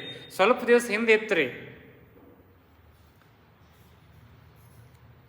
ಒಳಗೆ ಬಂದ ಕೂಡಲೇ ಒಂದು ದೊಡ್ಡ ಹಾಲು, ಒಳ್ಳೆ furniture, sensor door, sensor light, ದೊಡ್ಡ 56 ಇಂಚಿನ TV, ಇನ್ನು ಅನೇಕ ಬೇರೆ ಬೇರೆ ಬೇರೆ ಬೇರೆ ಕೆಲಸಕ್ಕೆ ಬಾರದ ಯಾವುದೋ ಹಕ್ಕಿ ಫೋಟೋನೋ ಯಾವುದೋ ಸೀನ್ರಿ ಫೋಟೋನೋ ಅಂಥ ಫೋಟೋಗಳು. ಒಂದು ಸಣ್ಣ ಅಡಿಗೆ ಮನೆ, ಒಬ್ಬರೇ ನಿಂದಿರ್ಲಿಕ್ಕಾಗಿರ್ಬೇಕಲ್ಲಿ, ಇಬ್ಬರೇ ನಿಂತರ ಜಾಗನೇ ಇಲ್ಲ ಅಲ್ಲಿ. ಅಂಥ ಅಡಿಗೆ ಮನೆ ಇರ್ತಿದ್ವು ಈ ಕೆಲವು ವರ್ಷದ ಹಿಂದೆ. ಈಗ ಹೊಸ ಸಿಸ್ಟಮ್, ಅಡಿಗೆ ಮನೆಯೇ ಇಲ್ಲ. ಯಾಕೆ ಅಡಿಗೆ ಮನೆಯಾಗ ಮಾಡ್ಕೊಳ್ಳೋದು ಇಲ್ಲೇ ಇಲ್ಲ. ಒಂದು ಸ್ವಿಗ್ಗಿ ಇಲ್ಲ, ಝೊಮ್ಯಾಟೊ, ಅದು ಏನು ಬೇಕಾದ ಸಿಗ್ತದೆ. ದ್ವಾಸೆ ಅಂದ್ರೆ ದ್ವಾಸೆ ಸಿಗ್ತದೆ, ಹೋಳಿಗೆ ಅಂದ್ರೆ ಹೋಳಿಗೆ ಸಿಗ್ತದೆ. ಹಂಗಿಲ್ಲ. ಹಳೆ ಕಾಲಕ್ಕೆ ನೆಲ್ಲಿಕಾಯಿ ಚಟ್ನಿ ತಿನ್ನಬೇಕು ಅಂತಂದ್ರೆ ಕಾರ್ತಿಕ ಮಾಸ ಬರೋ ತನಕ ಕಾಯಬೇಕಾಗಿತ್ತು.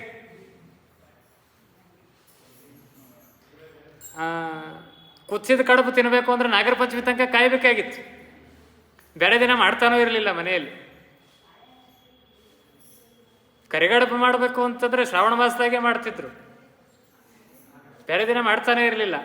ಹೀಗಾಗಿ ಪದಾರ್ಥಗಳ ಬೆಲೆ ಗೊತ್ತಿತ್ತು, ಅವುಗಳ ಆಕರ್ಷಣೆ ಇತ್ತು. ಈಗ ಯಾವಾಗ ಬೇಕಾದವ ಏನು ತಿನ್ಬೇಕನ್ನಿಸ್ತೇ ಮಾಡಿದ್ವಿ, ತಿಂದ್ವಿ. ಹಂಗಿದೆ. ಹಾಗಿಲ್ಲ ಅಂತ ಯಾಕೆ ಹೇಳಲಿಕ್ಕೆ ಬಂದೆ, ಮನೆಯಲ್ಲಿ ಹೇಗಿರಬೇಕು ಮನೆ ಅಂತ ಅನ್ನೋದನ್ನು ಕೂಡ ಒಂದು ಕಡೆ ಹೇಳಿದ್ದಾರೆ. ಅತಿಥಿಗಳಿಗಾಗಿ ಗೃಹ ಬೇರೆ ಇರಬೇಕು. ಮನೆಗೆ ಜ್ಞಾನಿಗಳು ಬಂದರೆ ಅವರನ್ನು ಉಪಚರಿಸಲಿಕ್ಕಾಗಿ ಒಂದು ಕೋಣೆ ಬೇರೆ ಇತ್ತಂತ. ಹಿಂದಿನ ಕಾಲದಲ್ಲಿ ಹಾಗಿರ್ತಿತ್ತಂತ. ಗಜ ಕಟ್ಟಲಿಕ್ಕೆ ಬೇರೆ, ಕುದುರೆ ಕಟ್ಟಲಿಕ್ಕೆ ಬೇರೆ, ಆಕಳುಗಳನ್ನು ಕಟ್ಟಲಿಕ್ಕೆ ಬೇರೆ, ಎತ್ತುಗಳನ್ನು ಕಟ್ಟಲಿಕ್ಕೆ ಬೇರೆ, ವಾಹನಗಳನ್ನು ಇಡಲಿಕ್ಕೆ ಬೇರೆ, ವ್ಯವಹಾರಕ್ಕಾಗಿ ಬರುವಂತಹ ಜನರ ಜೊತೆಗೆ ಸಮಾಲೋಚನೆ ಮಾಡಲಿಕ್ಕಾಗಿ ಬೇರೆ ಸ್ಥಾನ. ಯಾರಾದರೂ ಜ್ಞಾನಿಗಳು, ಋಷಿಗಳು, ಸನ್ಯಾಸಿಗಳು ಮನೆಗೆ ಬಂದರೆ ಅವರನ್ನು ಉಪಚಾರ ಮಾಡಲಿಕ್ಕೆ ಬೇರೆ ಸ್ಥಳ.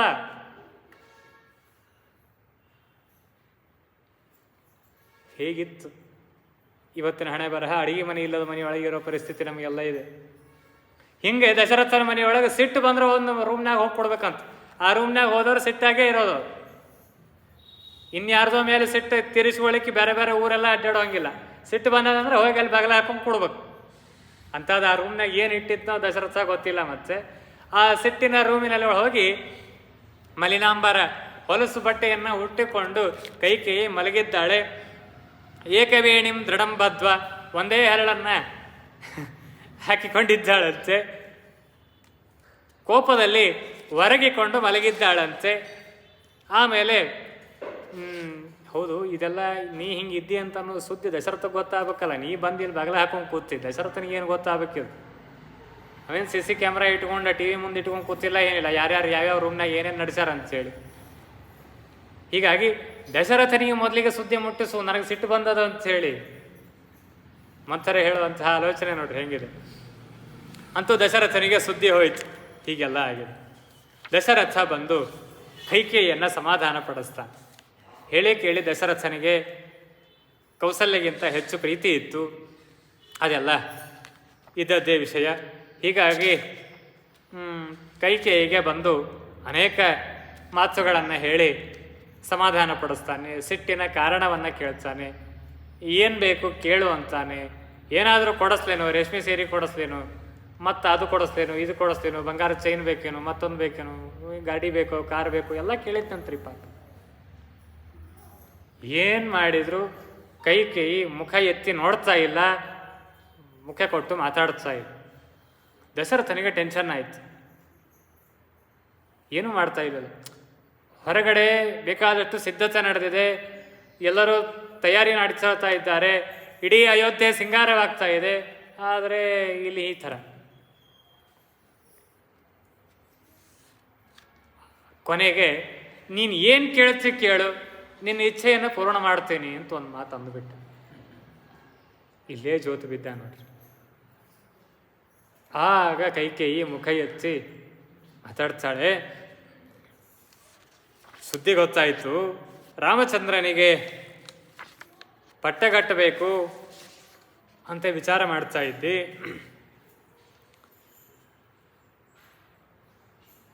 ಆದರೆ ನನಗೆ ಅದರ ಇಚ್ಛೆ ಇಲ್ಲ.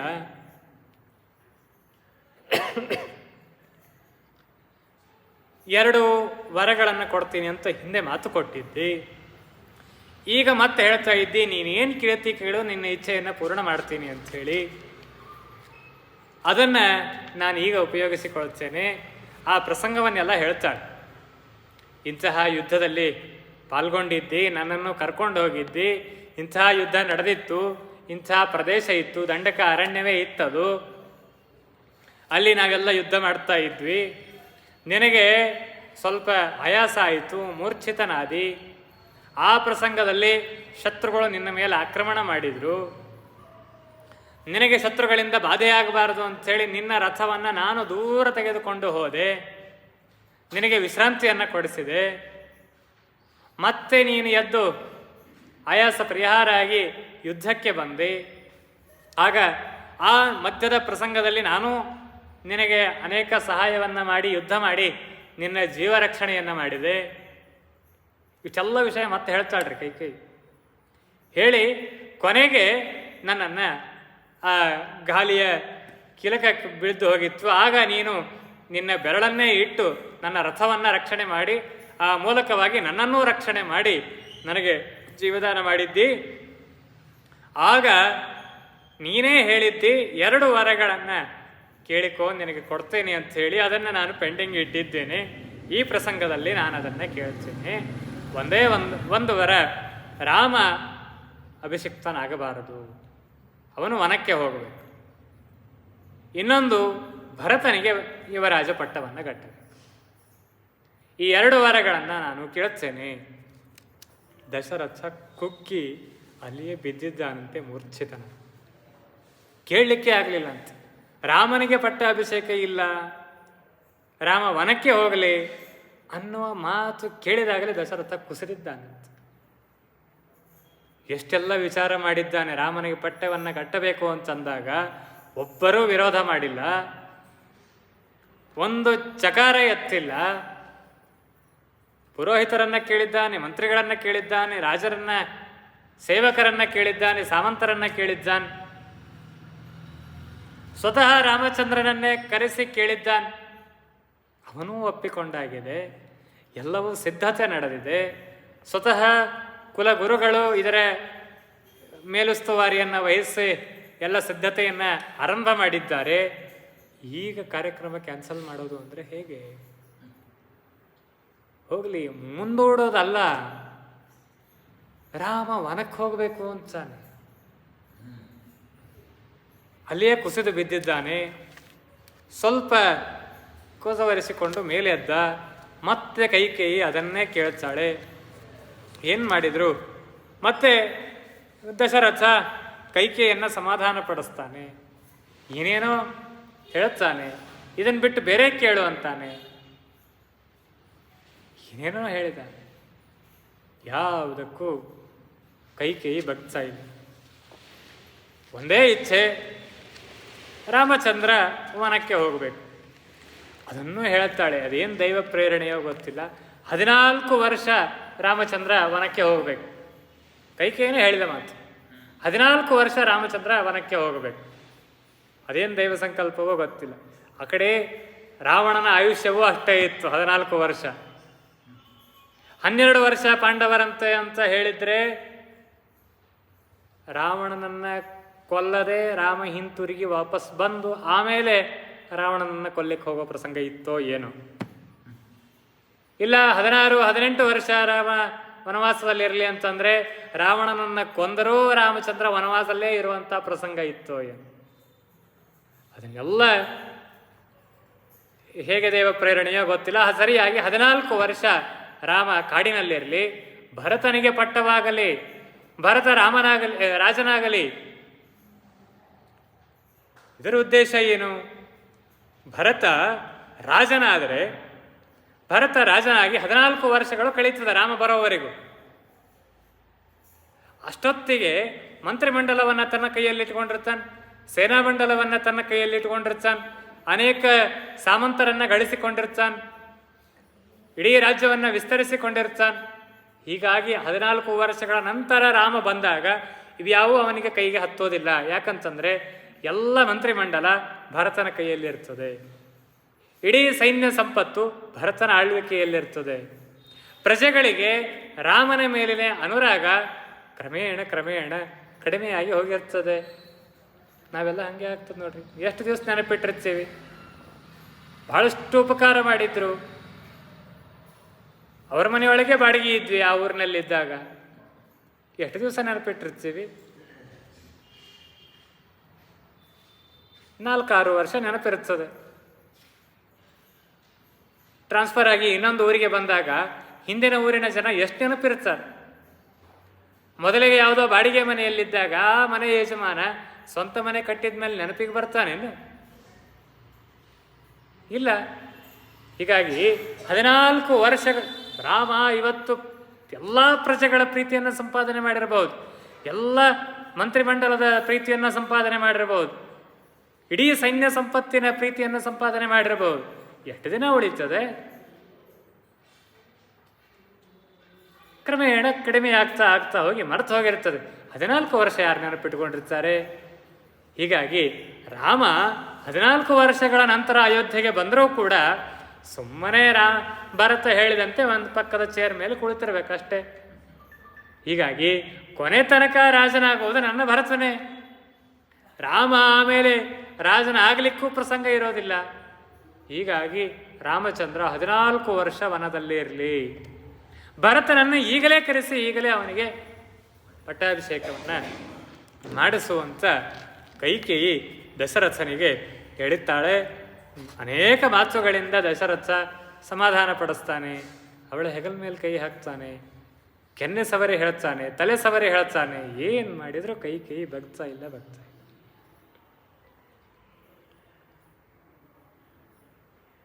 ಹ್ಞೂ ಅಂತ ಬಾಯಿ ಬಿಟ್ಟು ಹೇಳಲಿಕ್ಕೂ ಮನಸ್ಸಾಗ್ತಾ ಇಲ್ಲ, ಇಲ್ಲ ಅಂತನೂ ಅನ್ಲಿಕ್ಕಾಗ್ತಾ ಇಲ್ಲ. ಅಂಥ ಸಂದಿಗ್ಧವಾದ, ನಮ್ಮಲ್ಲಿ ಅಡಿಕೆ ಅಡಕೋತ್ರಿ ಒಳಗೆ ಸಿಕ್ಕೊಂಡಂಥ ಅಡಿಕೆ ಅಂತ ಮಾತಾಡ್ತೀವಿ, ಹಾಗೆ ಆಗಿದೆ ದಶರಥನ ಪರಿಸ್ಥಿತಿ. ಇಷ್ಟೆಲ್ಲ ಆಯಿತು. ಕೊನೆಗೆ ಈ ಸುದ್ದಿ ಎಲ್ಲ ಕಡೆಗೂ ಹರಡಿತು, ಇಡೀ ಅಯೋಧ್ಯೆಗೆ ಹರಡಿತು. ಮೊದಲಿಗೆ ಅರಮನೆಯೆಲ್ಲ ಹರಡಿದೆ. ರಾಮಚಂದ್ರನ ಕಿವಿಗೂ ಬಂದು ತಲುಪಿತು. ದಶರಥ ಹೀಗೆ ಕುಸಿದು ಬಿದ್ದಿದ್ದಾನೆ. ಕೈಕೇಯಿ ಈ ವರವನ್ನು ಕೇಳಿದ್ದಾಳೆ. ರಾಮನ ಮುಖದಲ್ಲಿ ಏನೂ ವಿಕಾರ ಆಗಲಿಲ್ಲ.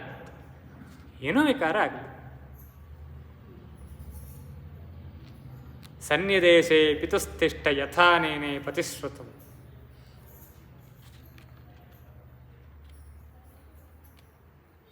ರಾಮನಿಗೆ ಬಂದು ವಿಷಯ ಮುಟ್ಟಿಸಿದ್ದಾರಂತೆ. ತ್ವಯಾ ಅರಣ್ಯಂ ಚ ಪ್ರವೇಷ್ಟವ್ಯಂ 9 ವರ್ಷಾಣಿ ಪಂಚಚ. 9-5 9 ವರ್ಷಾಣಿ ಪಂಚಚ ತ್ವಯಾ ಅರಣ್ಯಂ ಪ್ರವೇಷ್ಟವ್ಯಂ. ನೀನು ಅರಣ್ಯವನ್ನು ಪ್ರವೇಶ ಮಾಡಬೇಕು 14 ವರ್ಷ. ಭರತಸ್ತ್ವಭಿಷಿಚ್ಚೇತ ಯದೇತದ್ ಅಭಿಷೇಚನಂ.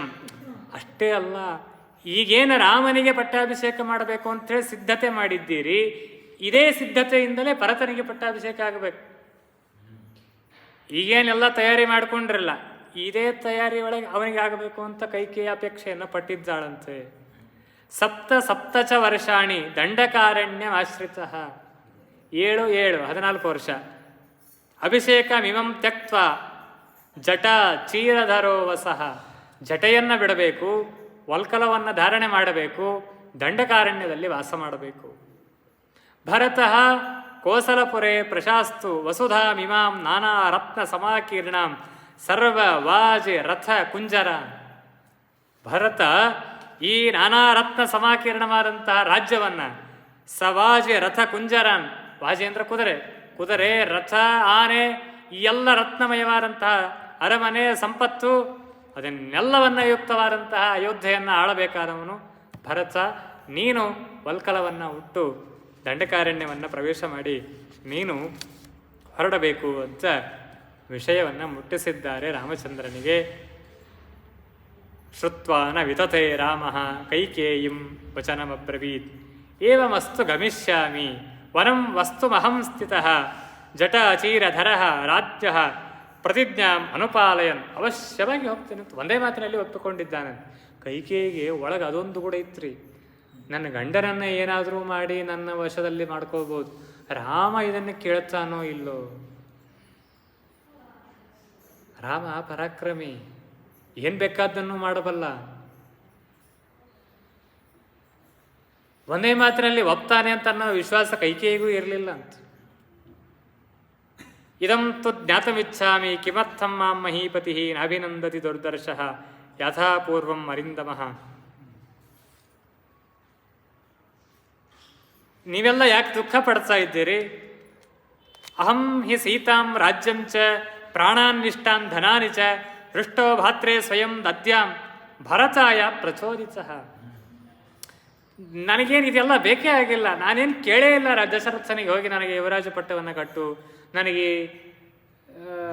ಈಗೆಲ್ಲ ನಡೀತದೆ ನೋಡ್ರಿ, ನನಗೆ ಟಿಕೆಟ್ ಸಿಗೋ ಹಂಗೆ ಮಾಡು, ನನ್ನ MLA ಆಗಬೇಕು, ಇಲ್ಲ MLC ಆದರೂ ಆಗಲೇಬೇಕು, ಮಂತ್ರಿಮಂಡಲದೊಳಗೆ ಅವಕಾಶ ಬೇಕೇ ಬೇಕು, ಸಚಿವನಾಗಲೇಬೇಕು. ನಾನೇನು ಕೇಳೇ ಇಲ್ಲ ದಶರಥನಿಗೆ. ದಶರಥನ ಇಚ್ಛೆ ಇತ್ತು, ಪ್ರಜೆಗಳ ಇಚ್ಛೆ ಇತ್ತು, ಮಂತ್ರಿಮಂಡಲ ಒಪ್ಪಿಗೆ ಕೊಟ್ಟಿತು ಅನ್ನೋದಕ್ಕಾಗಿ ನಾನು ಹೂ ಅಂದದ್ದು. ನನಗೆ ಇಚ್ಛೆಯೇ ಇಲ್ಲ ಅಂದ ರಾಮ. ನಾನು ಸೀತೆಯನ್ನು ಇಲ್ಲೇ ಬಿಟ್ಟು ಹೋಗ್ತೇನೆ. ಅಹಂಸಿ ಸೀತಾಂ ರಾಜ್ಯಂ ಪ್ರಾಣಾನಿಷ್ಟಾನ್ ಧನಾನಿಚ, ಧನವನ್ನು ಬಿಟ್ಟು ಹೋಗ್ತೇನೆ. ಹೃಷ್ಟೋ ಭಾತ್ರೆ ಸ್ವಯಂ ದದ್ಯಾಂ, ಇಡೀ ರಾಜ್ಯವನ್ನು ತಮ್ಮಂದರಿಗೆ ಕೊಡ್ತೇನೆ. ಭರತಾಯ ಪ್ರಚೋದಿತ, ನೀವೆಲ್ಲ ಭರತ ರಾಜರಾಗಬೇಕು ಅಂತ ಹೇಳಿದ್ದೀರಿ, ಅವಶ್ಯ ಆಗಲಿ. ಹೀಗಾಗಿ ನನ್ನದೇನೂ ಇದರಲ್ಲಿ ಅಭ್ಯಂತರ ಇಲ್ಲ. ದಂಡಕಾರಣ್ಯಂ ಯೇಹೋ ಅಹಮಿತೋ ಗಚ್ಚಾಮಿ ಸತ್ವರಃ. ಲಘು ಹೋಗ್ತೀನಿ ಅಂದ ರಾಮ.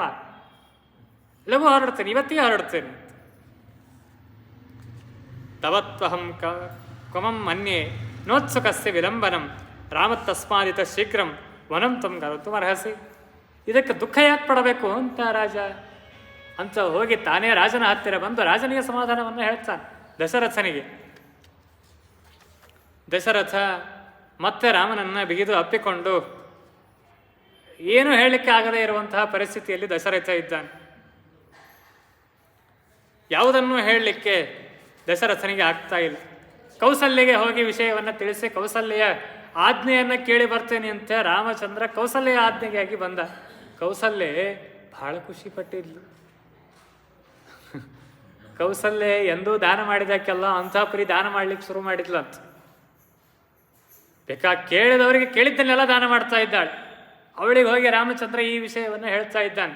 ಇಲ್ಲ, ನನಗೆ ಯುವರಾಜ ಪಟ್ಟ ಇಲ್ಲ, ಕಡೆಗೆ ಹೋಗ್ಬೇಕ ನಾನು, ಭರತನಿಗೆ ಈ ರಾಜ್ಯ ಒದಗಲಿಕ್ಕಿದೆ.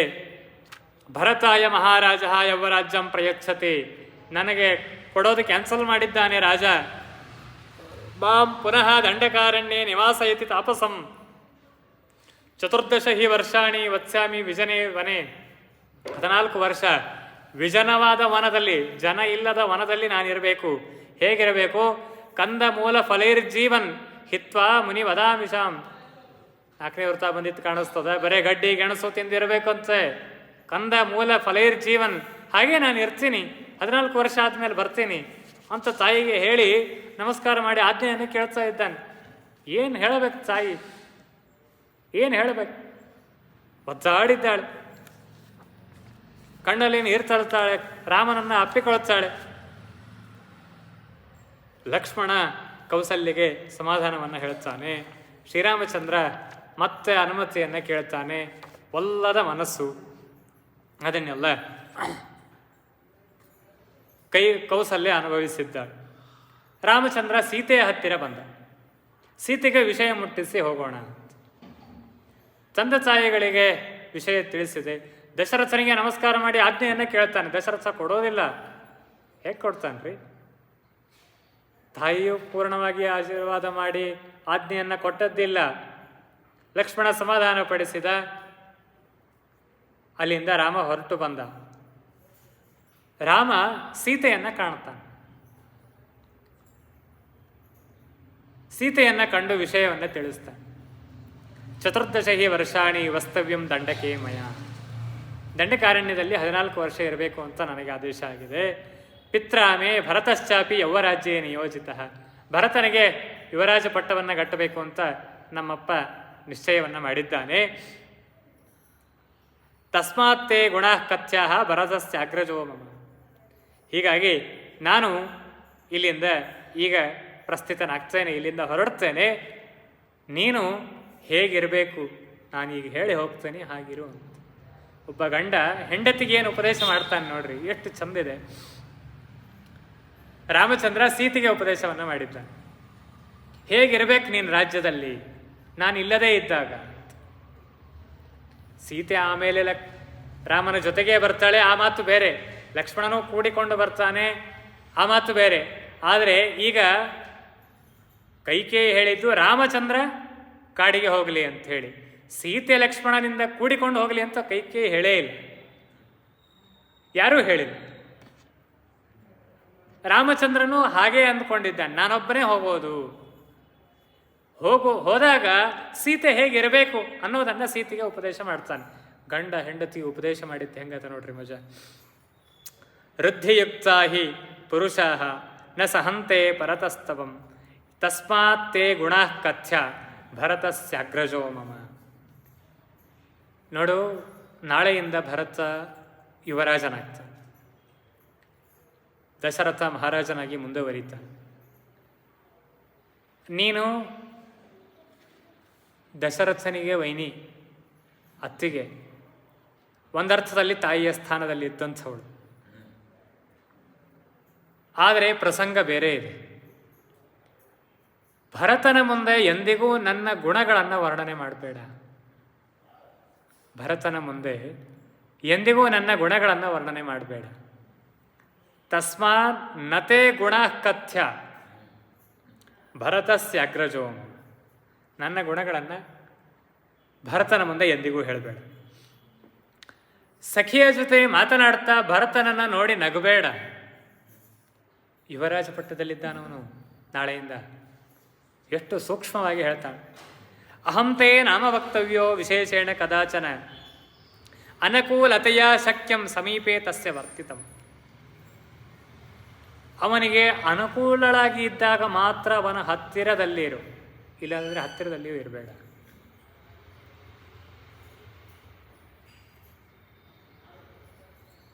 ನೀನು ಪ್ರಯತ್ನಪೂರ್ವಕವಾಗಿ ಭರತನನ್ನು ಒಲಿಸಿಕೊ. ಅದರರ್ಥ ನಿನ್ನ ಮೇಲೆ ಅನುಕಂಪ, ಪ್ರೀತಿ, ಭಕ್ತಿ ಇರುವಂತೆ ನೋಡಿಕೊ. ಯಾಕೆ? ಅವನು ರಾಜನಾಗ್ತಾನೆ ನಾಳೆ. ಏನಿದ್ರೂ ಅವನು ರಾಜ, ನೀನು ಪ್ರಜೆಯಾಗ್ತಿದ್ದಿ. ಹೀಗಾಗಿ ರಾಜನ ಪ್ರೀತಿಯನ್ನು ಸಂಪಾದನೆ ಮಾಡಿಕೊಳ್ಳುವುದು ಪ್ರಜೆಗಳ ಕರ್ತವ್ಯ. ನೀನು ಒಬ್ಬಳ ಪ್ರಜೆ. ಬಾಂಧವ್ಯದಲ್ಲಿ ವೈನಿ ಇರಬಹುದು, ಅತ್ತಿಗೆ ಇರಬಹುದು, ಆದರೆ ಏನಿದ್ರೂ ಅವನು ನಾಳೆ ರಾಜ, ನೀನು ಪ್ರಜೆ. ಹೀಗಾಗಿ ಸೀತೆ ನೃಪತಿಶ್ಚ ವಿಶೇಷತಃ ಪ್ರಸಾದ ತ್ವಯಾ ಸೀತೆ. ಅವನ ಪ್ರಸಾದ ಮುಖವನ್ನು ನೀನು ಅಪೇಕ್ಷೆ ಪಡು. ಅಹಂ ಚಾಪಿ ಪ್ರತಿಜ್ಞಾಂ ತಾಂ ಗುರೋ ಸಮನುಪಾಲಯನ್ ವನಮಧ್ಯೇವ ಯಾಸ್ಯಾಮಿ ಸ್ಥಿರಾಭವ ಮನಸ್ವಿನಿ. ನಾನು ವನವನ್ನು ಪ್ರವೇಶ ಮಾಡ್ತೇನೆ ತಂದೆಯ ಮಾತಿಗೆ ತಕ್ಕಂತೆ, ಗುರುಗಳ ಮಾತಿಗೆ ತಕ್ಕಂತೆ. ನೀನು ಸ್ಥಿರವಾದ ಪ್ರಜ್ಞೆ ಉಳ್ಳವಳ, ನೀನು ಶೋಕವನ್ನು ಮಾಡಬೇಡ. ಸ್ಥಿರಾಭವ ಮನಸ್ವಿನಿ.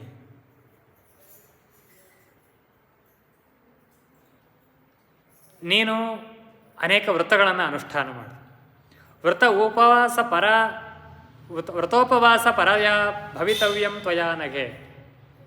ಹೆಚ್ಚು ಹೆಚ್ಚು ಪುಣ್ಯ ಕಾರ್ಯಗಳನ್ನು ಮಾಡು, ವ್ರತಗಳನ್ನು ಮಾಡು, ಉಪವಾಸಗಳನ್ನು ಮಾಡು, ದೇವರ ಪ್ರೀತಿಯನ್ನು ಸಂಪಾದನೆ ಮಾಡು. ಒಬ್ಬ ಗಂಡ ಹೆಂಡತಿಗೆ ಏನು ಉಪದೇಶ ಮಾಡಬೇಕು ಅಂತ ಅನ್ನೋದು ಇದರೊಳಗೆ ಹೆಂಗೆ ತಿಳಿತದ ನೋಡಿ. ಕಲ್ಯಮುತ್ಥಾಯ ದೇವಾನಾಂ ಕೃತ್ವಾ ಪೂಜಾಂ ಯಥಾವಿಧಿ ವಂದಿತವ್ಯೋ ದಶರಥಃ ಪಿತಾಮಮ ನರೇಶ್ವರಃ. ಬೆಳಗ್ಗೆ ಬೇಗ ಏಳು. ಹಿಂಗೆ ಹೇಳೋ ಅಂತಹ ಗಂಡಂದರೂ ಇವತ್ತಿಲ್ಲ, ಹೇಳಿದರೆ ಕೇಳೋ ಅಂಥ ಹೆಂಡತಿಯರು ಇವತ್ತಿಲ್ಲ. ನನಗೆ ಹೇಳಲಿಕ್ಕೆ ನೀನ್ಯಾರು? ನಿನಗಿಂತ ಹೆಚ್ಚು ಸಂಪಾದನೆ ನಂದಿದೆ, ನಿನಗಿಂತ ಹೆಚ್ಚು ಈ ಮನೆಗಾಗಿ ನಾನು ದುಡಿತೇನೆ. ಈ ಮಾತುಗಳೆಲ್ಲ ಇವತ್ತು ಬರೋದು. ರಾಮ ಸೀತೆಗೆ ಹೇಳ್ತಾನೆ, ಕಲ್ಯಮುತ್ಸಾಯ, ಉಷಕ್ಕಾಲದಲ್ಲಿ ಎದ್ದೇಳು. 8 ಹೊಡೆದರೂ ಕಾಲು ಚಾಚಿ ಬಿದ್ದಿರಬೇಡ. ಕಲ್ಯಮುತ್ಸಾಯ ದೇವಾನಾಂ ಕೃತ್ವ ಪೂಜಾಂ ಯಥಾವಿಧಿ. ಶುದ್ಧ ಸ್ನಾನ ಮಾಡಿ ನಿನಗೆ ಉಚಿತವಾದ ಪೂಜೆಯನ್ನು ಮಾಡಿ, ವಂದಿತವ್ಯೋ ದಶರಥಃ, ನಿತ್ಯ ಹೋಗಿ ದಶರಥನಿಗೆ ನಮಸ್ಕಾರ ಮಾಡು. ವಂದಿತವ್ಯೋ ದಶರಥಃ. ಯಾಕೆ ಗೊತ್ತಾ? ಪಿತಾಮಮ ನರೇಶ್ವರ, ರಾಜನೂ ಹೌದು, ನನಗೆ ತಂದೆಯೂ ಹೌದು. ಗಂಡ ಹೆಂಡತಿಗೆ ಮಾಡಿದ ಉಪದೇಶ ನೋಡಿ. ಗಂಡ ಹೆಂಡತಿ ಬಿಡ್ರಿ, ಪುರಂದರದಾಸರು ಹೇಳ್ತಾರಲ್ಲ, ನೀ ಗಂಡ ನಾ ಹೆಂಡತಿ, ನಾವೆಲ್ಲ ದೇವರಿಗೆ ಹೆಂಡತಿ ಅಂತೆ ಪುರುಷರು. ನೀ ಗಂಡ ನಾ ಹೆಂಡತಿ ಅಂತಾರೆ ಪುರಂದರದಾಸರು. ಹೀಗಾಗಿ ರಾಮಚಂದ್ರ ಮಾಡಿದ ಉಪದೇಶ ಯಾರಿಗೆ? ಸೀತೆಗ? ಎಲ್ಲರಿಗೂ. ಕಲ್ಯಮುತ್ಥಾಯ ದೇವಾನಾಂ ಕೃತ್ವಾ ಪೂಜಾಂ ಯಥಾವಿಧಿ ವಂದಿತವ್ಯೋ ದಶರಥಃ ಪಿತಾಮಮ ನರೇಶ್ವರ. ದಶರಥಗೆ ನಮಸ್ಕಾರ ಮಾಡು, ಕೌಸಲ್ಯಗೆ ಅಭಿವಾದನವನ್ನು ಮಾಡು. ಮಾತಾ ಚ ಮಮ ಕೌಸಲ್ಯ ವೃದ್ಧ ಸಂತಾಪಕರ್ಷಿತ. ನನ್ನ ವಿಯೋಗ ಅವಳನ್ನು ಕೃಶವನ್ನಾಗಿ ಮಾಡುತ್ತೆ, ನನ್ನ ವಿಯೋಗ ಅವಳಿಗೆ ತಾಪವನ್ನು ತಂದು ಕೊಡುತ್ತದೆ. ಹೀಗಾಗಿ ಅವಳ ಸೇವೆಯನ್ನು ಮಾಡು. ಮಾತಾ ಚ ಮಮ ಕೌಸಲ್ಯ ವೃದ್ಧ ಸಂತಾಪಕರ್ಷಿತ. ನನಗೆ ತಾಯಿ ಅನ್ನೋ ಕಾರಣಕ್ಕಾಗಿ ಮಾಡು. ಧರ್ಮಮೇ ವಾಕೃತಃ ಕೃತ್ವ ತ್ವಕ್ತಃ ಸಮ್ಮಾನಮರ್ಹತಿ. ಧರ್ಮವನ್ನೇ ಆದರ ಮಾಡ್ತಾ ಅವಳ ಜೊತೆಗೆ ವ್ಯವಹಾರವನ್ನು ಮಾಡು, ಎಂದಿಗೂ ಎದುರಾಗಿ ಮಾತಾಡಬೇಡ. ವಂದಿತವ್ಯಾಶ್ಚತೆ ನಿತ್ಯಂ ಯಾ ಶೇಷಾಹ ಮಮ ಮಾತರಃ. ಇನ್ನುಳಿದ ನನ್ನ ತಾಯಂದಿರು ಕೈಕೇಯಿ, ಸುಮಿತ್ರೆ. ಏನು ರಾಮನ ಅವಸ್ಥೆ ನೋಡಿ. ಯಾವ ಕೈಕೇಯಿ ಇವನನ್ನು ಕಾಡಿಗಟ್ತಾ ಇದ್ದಾಳೆ, ಆ ಕೈಕೇಯಿಗೆ ಹೋಗಿ ನಿತ್ಯ ನಮಸ್ಕಾರ ಮಾಡು ಅಂತ ಹೆಂಡತಿಗೆ ಹೇಳ್ತಾನೆ. ವಂದಿತವ್ಯಾಶ್ಚತೆ ನಿತ್ಯಂ ಯಾ ಶೇಷಾಹ ಮಮ ಮಾತರಃ. ರಾಮಾಯಣ ಎಷ್ಟೆಲ್ಲ ಕಲಿಸಿಕೊಡುತ್ತದೆ. ಎಲ್ಲಿದ್ದೇವೆ ನಾವೆಲ್ಲ? ಹೇಳ್ತೇವೆ ರಾಮರಾಜ್ಯ ಬೇಕು, ರಾಮರಾಜ್ಯ ಬೇಕು ಅಂತ. ರಾಮ ಉಪದೇಶ ಮಾಡಿದ ಒಂದನ್ನಾದರೂ ನಮ್ಮ ಜೀವನದಲ್ಲಿ ಅಳವಡಿಸಿಕೊಂಡ್ರೆ ನಮ್ಮ ಮನೆಯೇ ರಾಮರಾಜ್ಯ. ಈ ರಾಮನ ಉಪದೇಶವನ್ನು ನಮ್ಮ ಜೀವನದಲ್ಲಿ ಅಳವಡಿಸಿಕೊಂಡರೆ ನಮ್ಮ ಮನೆಯೇ ರಾಮರಾಜ್ಯ. ಭ್ರಾತೃ ಪುತ್ರ ಸಮೌಚಾಪಿ ದೃಷ್ಟವ್ಯೌಚ ವಿಶೇಷತಃ. ನನ್ನ ತಮ್ಮಂದರನ್ನ ನಿನ್ನ ಮಕ್ಕಳಂತೆ ನೋಡಿಕೋ. ಎಂಥ ಮಾತು ನೋಡ್ರಿ. ಒಂದೊಂದನ್ನ ಮನೆಗೆ ಹೋಗಿ ಒಬ್ಬರೇ ಇದ್ದಾಗ ವಿಚಾರ ಮಾಡಿ ನೋಡಿ.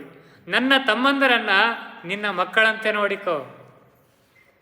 ಭ್ರಾತೃ ಪುತ್ರ ಸಮೌಚಾಪಿ ದೃಷ್ಟವ್ಯೌಚ ವಿಶೇಷತಃ. ನನ್ನ ತಮ್ಮಂದರು ನಿನಗೆ ಮಕ್ಕಳಂತೆ ಆಗಲಿ. ತ್ವಯ ಭರತ ಶತ್ರುಘ್ನೌ ಪ್ರಾಣೈ ಪ್ರಿಯತರವು ಮಮ. ಭರತ ಶತ್ರುಘ್ನರು ನನಗೆ ಪ್ರಾಣಕ್ಕಿಂತ ಹೆಚ್ಚು ಪ್ರಿಯರು. ಅವರನ್ನ ನೀನು ಸೋದರರಂತೆ ನೋಡಿಕೋ, ಪುತ್ರರಂತೆ ನೋಡಿಕೋ. ವಿಪ್ರಿಯಂ ನ ಕರ್ತವ್ಯಂ ಭರತಸ್ಯ ಕದಾಚನ. ಆದರೆ ಭರತ ರಾಜನಾಗ್ತಾನೆ, ಮತ್ತೆ ಮತ್ತೆ ಎಚ್ಚರಿಸ್ತಾನೆ ರಾಮ, ಮಗನಂತೆ ನೋಡಿಕೋ. ಆದರೆ ಭರತ ರಾಜ, ಅವನಿಗೆ ಅಪ್ರಿಯವಾದ ಕಾರ್ಯವನ್ನು ಎಂದೆಂದಿಗೂ ಮಾಡ್ಲಿಕ್ಕೆ ಹೋಗಬೇಡ. ಸಹಿ ರಾಜ ಪ್ರಭುಶ್ಚೈವ ದೇಶಸ್ಯ ಚ ಕುಲಸ್ಯ ಚ. ಭರತ ನಮಗೆ ದೇಶಕ್ಕೂ ರಾಜನಾಗ್ತಾನೆ, ನಮ್ಮ ಕುಲಕ್ಕೂ ರಾಜನಾಗ್ತಾನೆ. ಅವನಿಗೆ ಅಪ್ರಿಯವಾದ ಕಾರ್ಯವನ್ನು ಎಂದೆಂದಿಗೂ ಮಾಡಬೇಡ. ಆರಾಧಿತಾ ಹಿ ಶೀಲೇನ ಪ್ರಯತ್ನೈಶ್ಚೋಪಸೇವಿತಾ ರಾಜಾನಃ ಸಂಪ್ರಸೀದಂತಿ ಪ್ರಕುಪ್ಯಂತಿ ವಿಪರ್ಯಯೇ. ಎಂದೆಂದಿಗೂ ರಾಜ ಕ್ರೋಧ ಆಗುವಂತಹ ಕಾರ್ಯವನ್ನು ಮಾಡಬೇಡ. ನಮಗೆಲ್ಲ ಉಪದೇಶ ಮಾಡಿದಂತಹ ಕಾರ್ಯ. ಪ್ರಜೆಗಳನ್ನು ಸರಿಯಾಗಿ ನೋಡಿಕೋ. ಸೇವಕ ಸೇವಕಿಯರ ಜೊತೆಗೆ ಕೆಟ್ಟದಾಗಿ ಮಾತಾಡಬೇಡ. ದರ್ಪವನ್ನು ತೋರಬೇಡ. ಅಹಂ ಗಮಿಷ್ಯಾಮಿ ಮಹಾವನಂ ಪ್ರಿಯೇ ತ್ವಯಾ ಹಿ ವಸ್ತವ್ಯಮಿಹೈವ ಭಾಮಿನಿ. ನೀನು ಇಲ್ಲೇ ಇರ್ತಕ್ಕದ್ದು, ನಾನು ವನವನ್ನು ಪ್ರವೇಶ ಮಾಡ್ತೇನೆ. ಯಥಾ ವಿಲೀಕಂ ಕುರುಷೇನ ಕಸ್ಯಚಿತ ತಥಾ ತ್ವಯಾ ಕಾರ್ಯಮಿದಂ ವಚೋ ಮಮ. ನಾನು ಹೇಳಿದ ಮಾತಿದನ್ನು ದಾಟುವಂತಿಲ್ಲ ಅಂತ ಹೇಳಿ ಸೀತೆಗೆ ಆದೇಶವನ್ನು ಮಾಡಿದ್ದಾನೆ ರಾಮಚಂದ್ರ. ಎಷ್ಟು ಉಪದೇಶ! ಒಬ್ಬ ಗಂಡ ಹೆಂಡತಿಗೆ ಏನೆಲ್ಲ ಉಪದೇಶ ಮಾಡಬೇಕು. ಭಗವಂತ ನಮಗೆಲ್ಲ ಏನೆಲ್ಲ ಉಪದೇಶವನ್ನು ಮಾಡಿದ್ದಾನೆ. ನಾವೆಲ್ಲ ವಿಚಾರ ಮಾಡಿ ನಮ್ಮ ಜೀವನದಲ್ಲಿ ಕೆಲವು ಅಂಶಗಳನ್ನಾದರೂ ನಮ್ಮ ಯೋಗ್ಯತೆಗೆ ತಕ್ಕಂತೆ ಬಳಸಿಕೊಂಡಾಗ ನಿಜವಾದ ಅರ್ಥದಲ್ಲಿ ನಾವು ರಾಮರಾಜ್ಯವನ್ನು ಕಟ್ಟಲಿಕ್ಕೆ ಸಾಧ್ಯ ಇದೆ. ಸುಮ್ಮನೆ ಓಟ್ ಹಾಕಿ ನಾವು ರಾಮರಾಜ್ಯ ಕಟ್ತೇವೆ, ರಸ್ತೆ ಮಾಡಿ ರಾಮರಾಜ್ಯ ಕಟ್ತೇವೆ, ಬೀದಿ ದೀಪಗಳನ್ನು ಹಾಕಿ ರಾಮರಾಜ್ಯ ಕಟ್ತೇವೆ ಅಂದರೆ ಸಾಧ್ಯ ಇಲ್ಲ. ಪ್ರತಿಯೊಬ್ಬರ ಮನಸ್ಸು ಬದಲಾಗಬೇಕು. ಅಂದಾಗ ರಾಮರಾಜ್ಯದ ಕನಸು ನನಸಾಗತ್ತೆ ಅನ್ನುವ ಮಾತು ಇಲ್ಲಿ ಧ್ವನಿತವಾಗತ್ತೆ. ಸೀತೆ ಎಲ್ಲವನ್ನ ಕೇಳಿಸಿಕೊಂಡು ರಾಮನಿಗೆ ಹೇಳ್ತಾಳೆ, ನಾನೂ ಇಲ್ಲಿ ಇರೋದಿಲ್ಲ. ನೀನು ಹೋಗ್ತೀಯ ಅಂತಂದರೆ ನಿನಗಿಲ್ಲದ ರಾಜ್ಯ ನನಗೆ ಯಾಕೆ ಬೇಕು? ನಿನಗಿಲ್ಲದ ಅರಮನೆ ನನಗೆ ಯಾಕೆ ಬೇಕು? ನಿನಗಿಲ್ಲದ ವೈಭವ ನನಗೆ ಯಾಕೆ ಬೇಕು? ನನಗೂ ನಿನಗಿರುವಂತಹ ಕಂದಮೂಲಗಳೇ ಇರಲಿ, ನನಗೂ ನಿನಗೆ ಜೊತೆಯಾಗಿರುವಂತಹ ನೀನು ಹುಟ್ಟಂತಹ ವಲ್ಕಲವೇ ನನಗಿರಲಿ, ನೀನು ವಾಸಿಸುವಂತಹ ಗುಡಿಸಲೇ ನನಗಾಗಲಿ. ನೀನು ಎಲ್ಲಿ ಹೋಗ್ತೀಯೋ ಅದೇ ಅಯೋಧ್ಯೆ ಆಗ್ತದೆ. ನನಗೆ ಆ ದುಃಖವೇ ಇಲ್ಲ. ನಾನು ಕಾಡಿಗೆ ಹೋಗ್ತೇನೆ, ನಾನು ರೇಷ್ಮೆ ಸೀರೆ ಬಿಟ್ಟು ವಲ್ಕಲ ಉಡ್ತೇನೆ, ಆಭರಣ ಬಿಚ್ಚಿಟ್ಟು ಕಂದಮೂಲಗಳನ್ನು ತಿನ್ನುವಂಥವಳಾಗ್ತೇನೆ. ನನಗದ್ರ ಕಡೆ ಚಿಂತನೆ ಇಲ್ಲ. ಎಲ್ಲಿ ನೀನಿರ್ತೀಯೋ ಅದೇ ಅಯೋಧ್ಯೆ. ಅಯೋಧ್ಯಾಂ ಅಟವೀಂ ವಿದ್ಧಿ. ಆ ಅಡವಿಯನ್ನೇ ಅಯೋಧ್ಯೆ ಅಂದ್ಕೊಳ್ತೀನಿ. ಸೀತೆಯ ಮಾತು ನೋಡ್ರಿ, ಇದು ಇನ್ನೂ ಗಾಬರಿ ಆಗ್ತದೆ. ಗಂಡನಿಗೆ ಹಿಂಗೆ ಹೇಳೋ ಅಂತ ಹೆಣ್ತಿಯರು ಇವತ್ತಿಲ್ಲ. ಗಂಡನಿಗೆ ಏನಾದರೂ ಸ್ವಲ್ಪ ನೌಕರಿಯಲ್ಲಿ ಲಾಸ್ ಆಯಿತು, ಬಿಸ್ನೆಸ್ನಲ್ಲಿ ಲಾಸ್ ಆಯಿತು ಅಂದರೆ ಕೈ ಬಿಟ್ಟು ಓಡಿ ಹೋಗುವಂಥ ಮಂದಿಯವರಿ ಇವತ್ತು. ಗಂಡಗಲ್ಲ, ಮನೆಯಾಗಿನ ಮನೆ ಅಣ್ತಮ್ಮಂದ್ರು ಏನೋ ಸ್ವಲ್ಪ ಪಾಲು ಕೇಳಿದ್ರು ಅಂದ್ರೆ ಹೆಂಡತಿ ಮನೆ ಬಿಟ್ಟು ಹೋಗ್ತಾಳನ್ನೋ ಹೆದರಿಕೆ ಗಂಡಂದ್ರಿಗದ ಇವತ್ತು.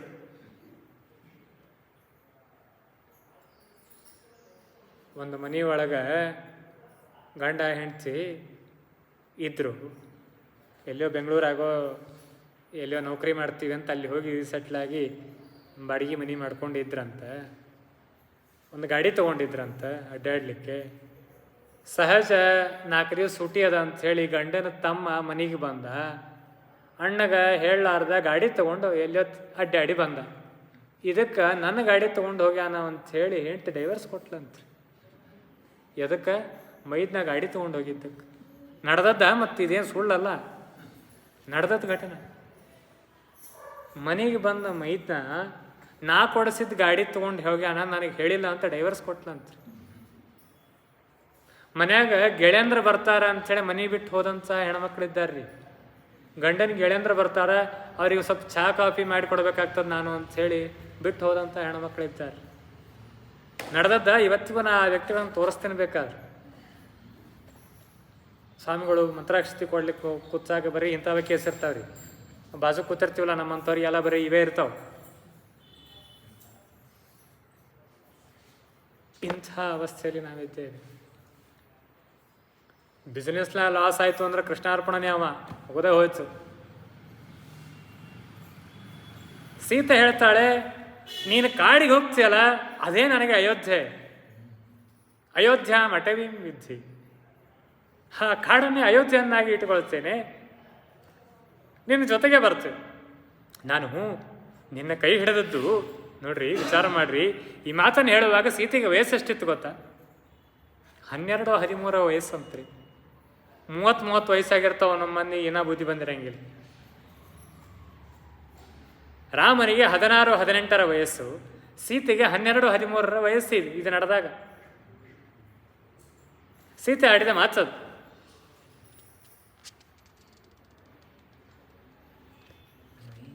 ಪ್ರಾಸಾದಾಗ್ರೈಹಿ ವಿಮಾನೈರ್ವ ವಿಹಾಯ ಸಾಗತೇನವ ಸರ್ವಾವಸ್ಥಗತ ಭರ್ತು ಪಾದಮಿಚ್ಛಯ ವಿಶೇಷತೆ. ನನಗೆ ನಿನ್ನ ಜೊತೆಗೆ ವಿಮಾನದಲ್ಲಿ ಹಾರಾಡುವ ಆಸೆಯೇ. ಪ್ರಾಸಾದದ ಮೇಲೆ ನಿಂತು ಸೀನ್ರಿ ನೋಡಲಿಕ್ಕೆ ಬಹಳ ಸೇರ್ತದೆ ನನಗೆ. ಆದರೆ ಅದು ಎಲ್ಲದಕ್ಕಿಂತ ಮಿಗಿಲಾಗಿ ನನಗೆ ಸೇರೋದು ಯಾವುದು ಗೊತ್ತಾ? ನಿನ್ನ ಪಾದದಲ್ಲಿರೋದು ನನಗೆ ಸೇರ್ತದೋ. ಪಾದಚ್ಛಾಯ ವಿಶಿಷ್ಟತೆ. ಎಲ್ಲವೂ ಬೇಕು ನನಗೆ, ನಿನ್ನಿಂದ ಸುಖ ಬೇಕು. ನಿನ್ನ ಜೊತೆಗೆ ವಿಮಾನದಲ್ಲಿಯೂ ಓಡಾಡಬೇಕು, ಗಾಡಿ ಮೇಲೂ ಅಡ್ಡಾಡಬೇಕು, ಬೈಕ್ ರೈಡಿಂಗು ಹೋಗಬೇಕು, ಲಾಂಗ್ ಡ್ರೈವು ಹೋಗಬೇಕು, ವೀಕೆಂಡ್ ಟ್ರಿಪ್ಪು ಬೇಕು. ಎಲ್ಲಕ್ಕೂ ಮೇಲಾಗಿ ಪಾದಚ್ಛಾಯ ವಿಶಿಷ್ಟತೆ. ನಿನ್ನ ಪಾದದ ನೆರಳಿನಲ್ಲಿರೋದು ನನಗೆ ಮೊದಲಿಗೆ ಬೇಕು, ಆಮೇಲೆ ಇದೆಲ್ಲ ಬೇಕು. ಅನುಶಿಷ್ಟಾಸ್ಮಿ ಮಾತ್ರಾಚ ಪಿತ್ರಾಚ ವಿವಿಧಾಶ್ರಯಂ. ಸರಿ, ನೀನು ಹೇಳಿದಂತೆ ನಾನು ತಂದೆಗೂ ನಮಸ್ಕಾರ ಮಾಡ್ತೇನೆ, ತಾಯಿಯನ್ನು ನೋಡ್ಕೊಳ್ತೇನೆ, ತಮ್ಮಂದರನ್ನು ನೋಡ್ಕೊಳ್ತೇನೆ. ನಿನ್ನ ಬಿಟ್ಟು ಇದೆಲ್ಲ ಅಲ್ಲ. ನೀನಿದ್ದಾಗ ಇವೆಲ್ಲ. ಹೆಂಡತಿ ಗಂಡನ ಜೊತೆಗೆ ಹೇಗೆ ಸಹಧರ್ಮಿಣಿಯಾಗಿದ್ದಾಳೆ ಅಂತ ಅನ್ನೋದನ್ನು ಹೇಳ್ತಾರೆ. ಅಹಂ ದುರ್ಗಂ ಗಮಿಷ್ಯಾಮಿ ವನಂ ಪುರುಷವರ್ಜಿತಂ. ನಾನಾ ಮೃಗ ಸಮಾಕಿರಣಂ ಶಾರ್ದೂಲ ಮೃಗಸೇವಿತಂ. ಬೇಕಾದಷ್ಟು ಕ್ರೂರ ಪ್ರಾಣಿಗಳಿರಲಿ, ಹಿಂಸ ಮೃಗಗಳಿರಲಿ, ಅಲ್ಲಿ ಬರೇ ಕಂದ ಮೂಲಗಳಿರಲಿ, ಇರಲಿ, ಅಹಂ ಗುಹಂ ದುರ್ಗಂ ಗಮಿಷ್ಯಾಮಿ, ನಾನು ವನಕ್ಕೆ ಹೋಗ್ತೇನೆ, ನಿನ್ನನ್ನೇ ಸೇವೆ ಮಾಡಿಕೊಂಡು ಇರ್ತೇನೆ. ಶುಶ್ರೂಯಮಾಣಾತೆ ನಿತ್ಯಂ ನಿಯತ ಬ್ರಹ್ಮಚಾರಿಣಿ, ಬ್ರಹ್ಮಚಾರಿಯಾಗಿ ನಾನು ಇರ್ತೇನೆ, ಬೇಕಾದ್ರೆ ನಿನ್ನ ಸೇವೆ ಮಾಡಿಕೊಂಡು ಇರ್ತೇನೆ.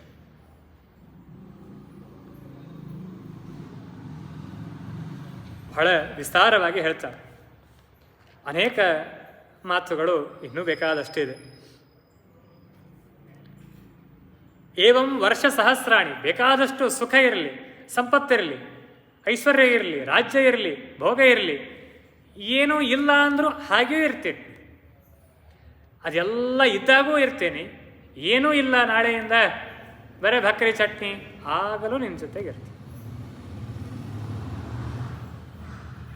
ಮೊದಲಿಗೆ ಬೇಕಾದಷ್ಟು ಹೇಳ್ತಾಳೆ, ನಾನು ಅಂಥ ಉದ್ಯಾನವನ ನೋಡಬೇಕು, ಇಂಥ ಉದ್ಯಾನವನ ನೋಡಬೇಕು, ಹಾಗೆ ಅಡ್ಡಾಡಬೇಕು, ಹೀಗೆ ಅಡ್ಡಾಡಬೇಕು, ಎಲ್ಲವೂ ಇರಲಿ.